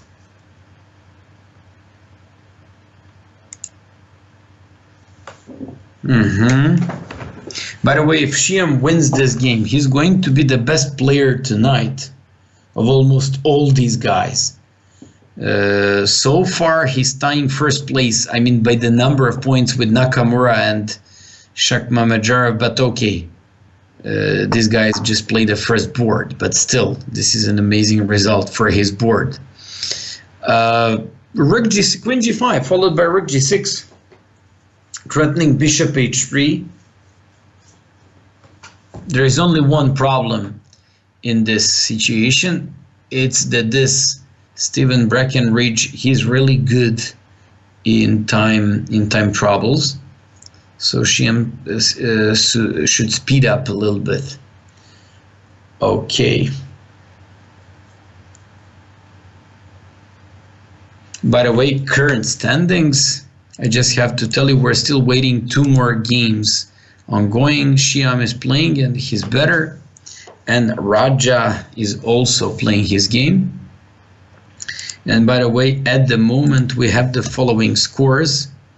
So 5 teams are tying the second place: Montreal, Chessbrahs, Webster, Windmills, Australia, Kangaroos, Chengdu Pandas, and Dallas. Wow, this is pretty intense situation. Okay, this move. And what if knight d2? Wait a sec. What if knight d2? Knight d2, queen b8, king h7, bishop f5, queen f5. Still, rook is hanging. Pawn on f2 in that case would be hanging. Knight d2, perfect. Perfect. Yes, you're gonna lose. That's what we need. Shiam is losing. Great, knight d2. I mean, nothing better could happen here. Yes, knight d2, exactly. I thought about this move. He now threatens to take. In case of bishop f5, he's got knight f1 first. In case of a rook e1, then just, I don't know, knight b1 or whatever. Completely. Yeah. He's got everything in his hands. So let's see if he's going to do what we all want. Losing the game. By the way, people are constantly wondering, why do I cheering up to lose? No, bishop e4, let's go. Bishop e4, lose the game, baby, lose it. Yes, d5, rook is hanging. No, queen g6, yeah, okay, rook d8, king h7, he's still threatening there, defending everything, threatening rook c2. That's what we need. That's what we need. Bishop f5, take it. Or this one, still, rook c2 is threatened. Rook c2 is threatened. We're still waiting to see what's gonna happen there. Rook c2. Yes, exactly. King h7 here. King h7. Queen takes g8. Exactly. And there we go. Shiam won. Once again, this curse did a great job actually. Let's go. Let's go to the last game. Raja playing white against Luke Harmon Velotti. Raja is down 2 pawns, and let's just hope he's gonna come up with some cheapos. It's very hard to do anything cheap here to trick your opponent, but let's see if he can do it somehow. By the way, I just have to remind you, ever since I said, let's just cheer up for our guys saying that they're going to lose, I believe everything was just so good. So yeah, this is completely lost for our. You know what? He should come up with a couple of checks and put a rook on the rook. So if the guy is gonna give you a win, let it be. Otherwise, you're just going to give up your rook for free. That's the only chance to do something. You gotta do something very dirty. And if you wanna be in another Chessbrah video, like the top for the January, actually for the February 2018, do it. Check. Now you have to play King G2. Yes. King G1, exactly. Play Rook A8.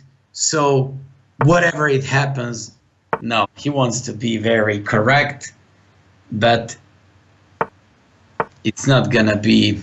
It's not gonna be enough. I believe we're gonna end up with 18 points. I just have to say something.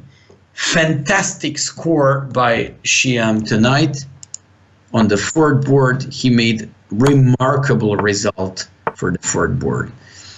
Okay. By the way, one of the best results in the whole competition. We're just waiting for this game to finish. He's threatening G4 with checkmate. G4 and it's checkmate.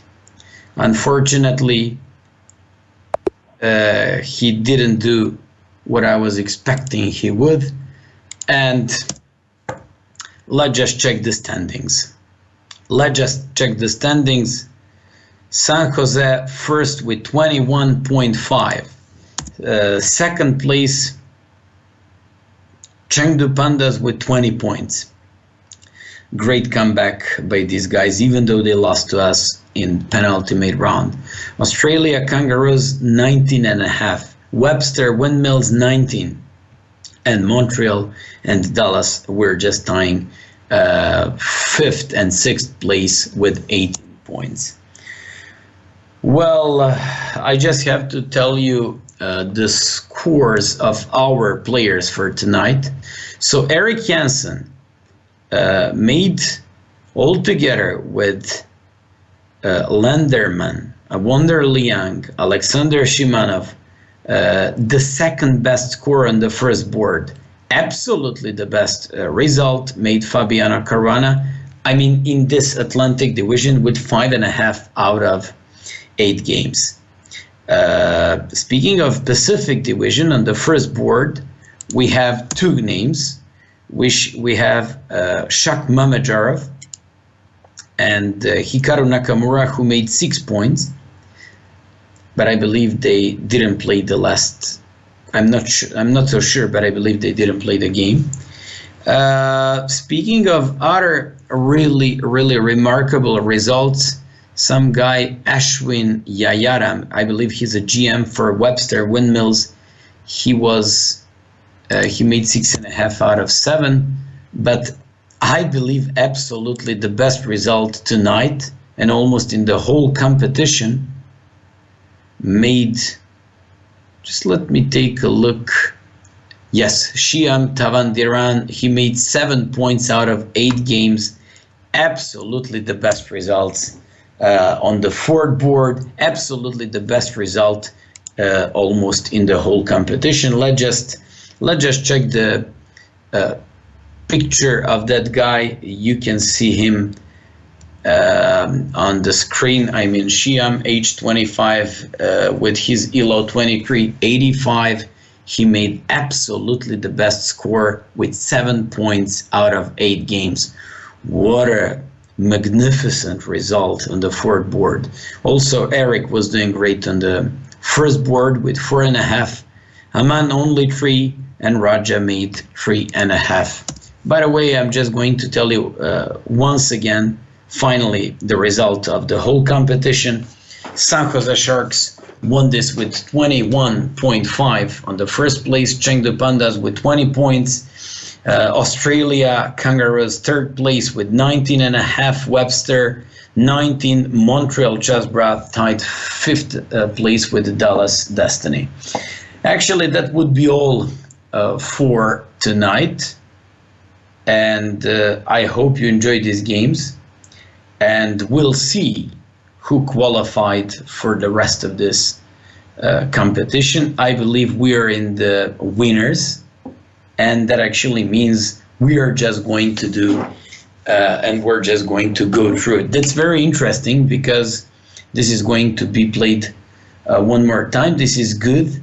This is actually great. And Shiam, congratulations again for the really marvelous play and even better result. Also, I just need to tell you one more thing.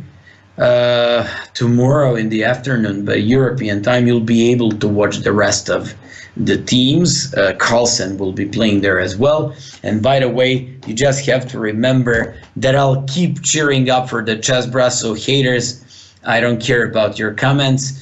And by the way, you're in the Chessbrah channel and you just have to cheer up for us. On the other hand, please stay tuned, I believe, for the fourth round of the Pro League, and hopefully we're gonna win. And by the way, one more thing, I'm never going to say again that our guys have a great positions and they're not going to lose for sure, or they're just going to win for sure. Let's just say, and let's just follow this really great karma, and we're just going to keep saying we are going to lose, and everything should be fine. Okay, that would be all for tonight, and as usual, cheers, Jim Bim. Bye bye, guys.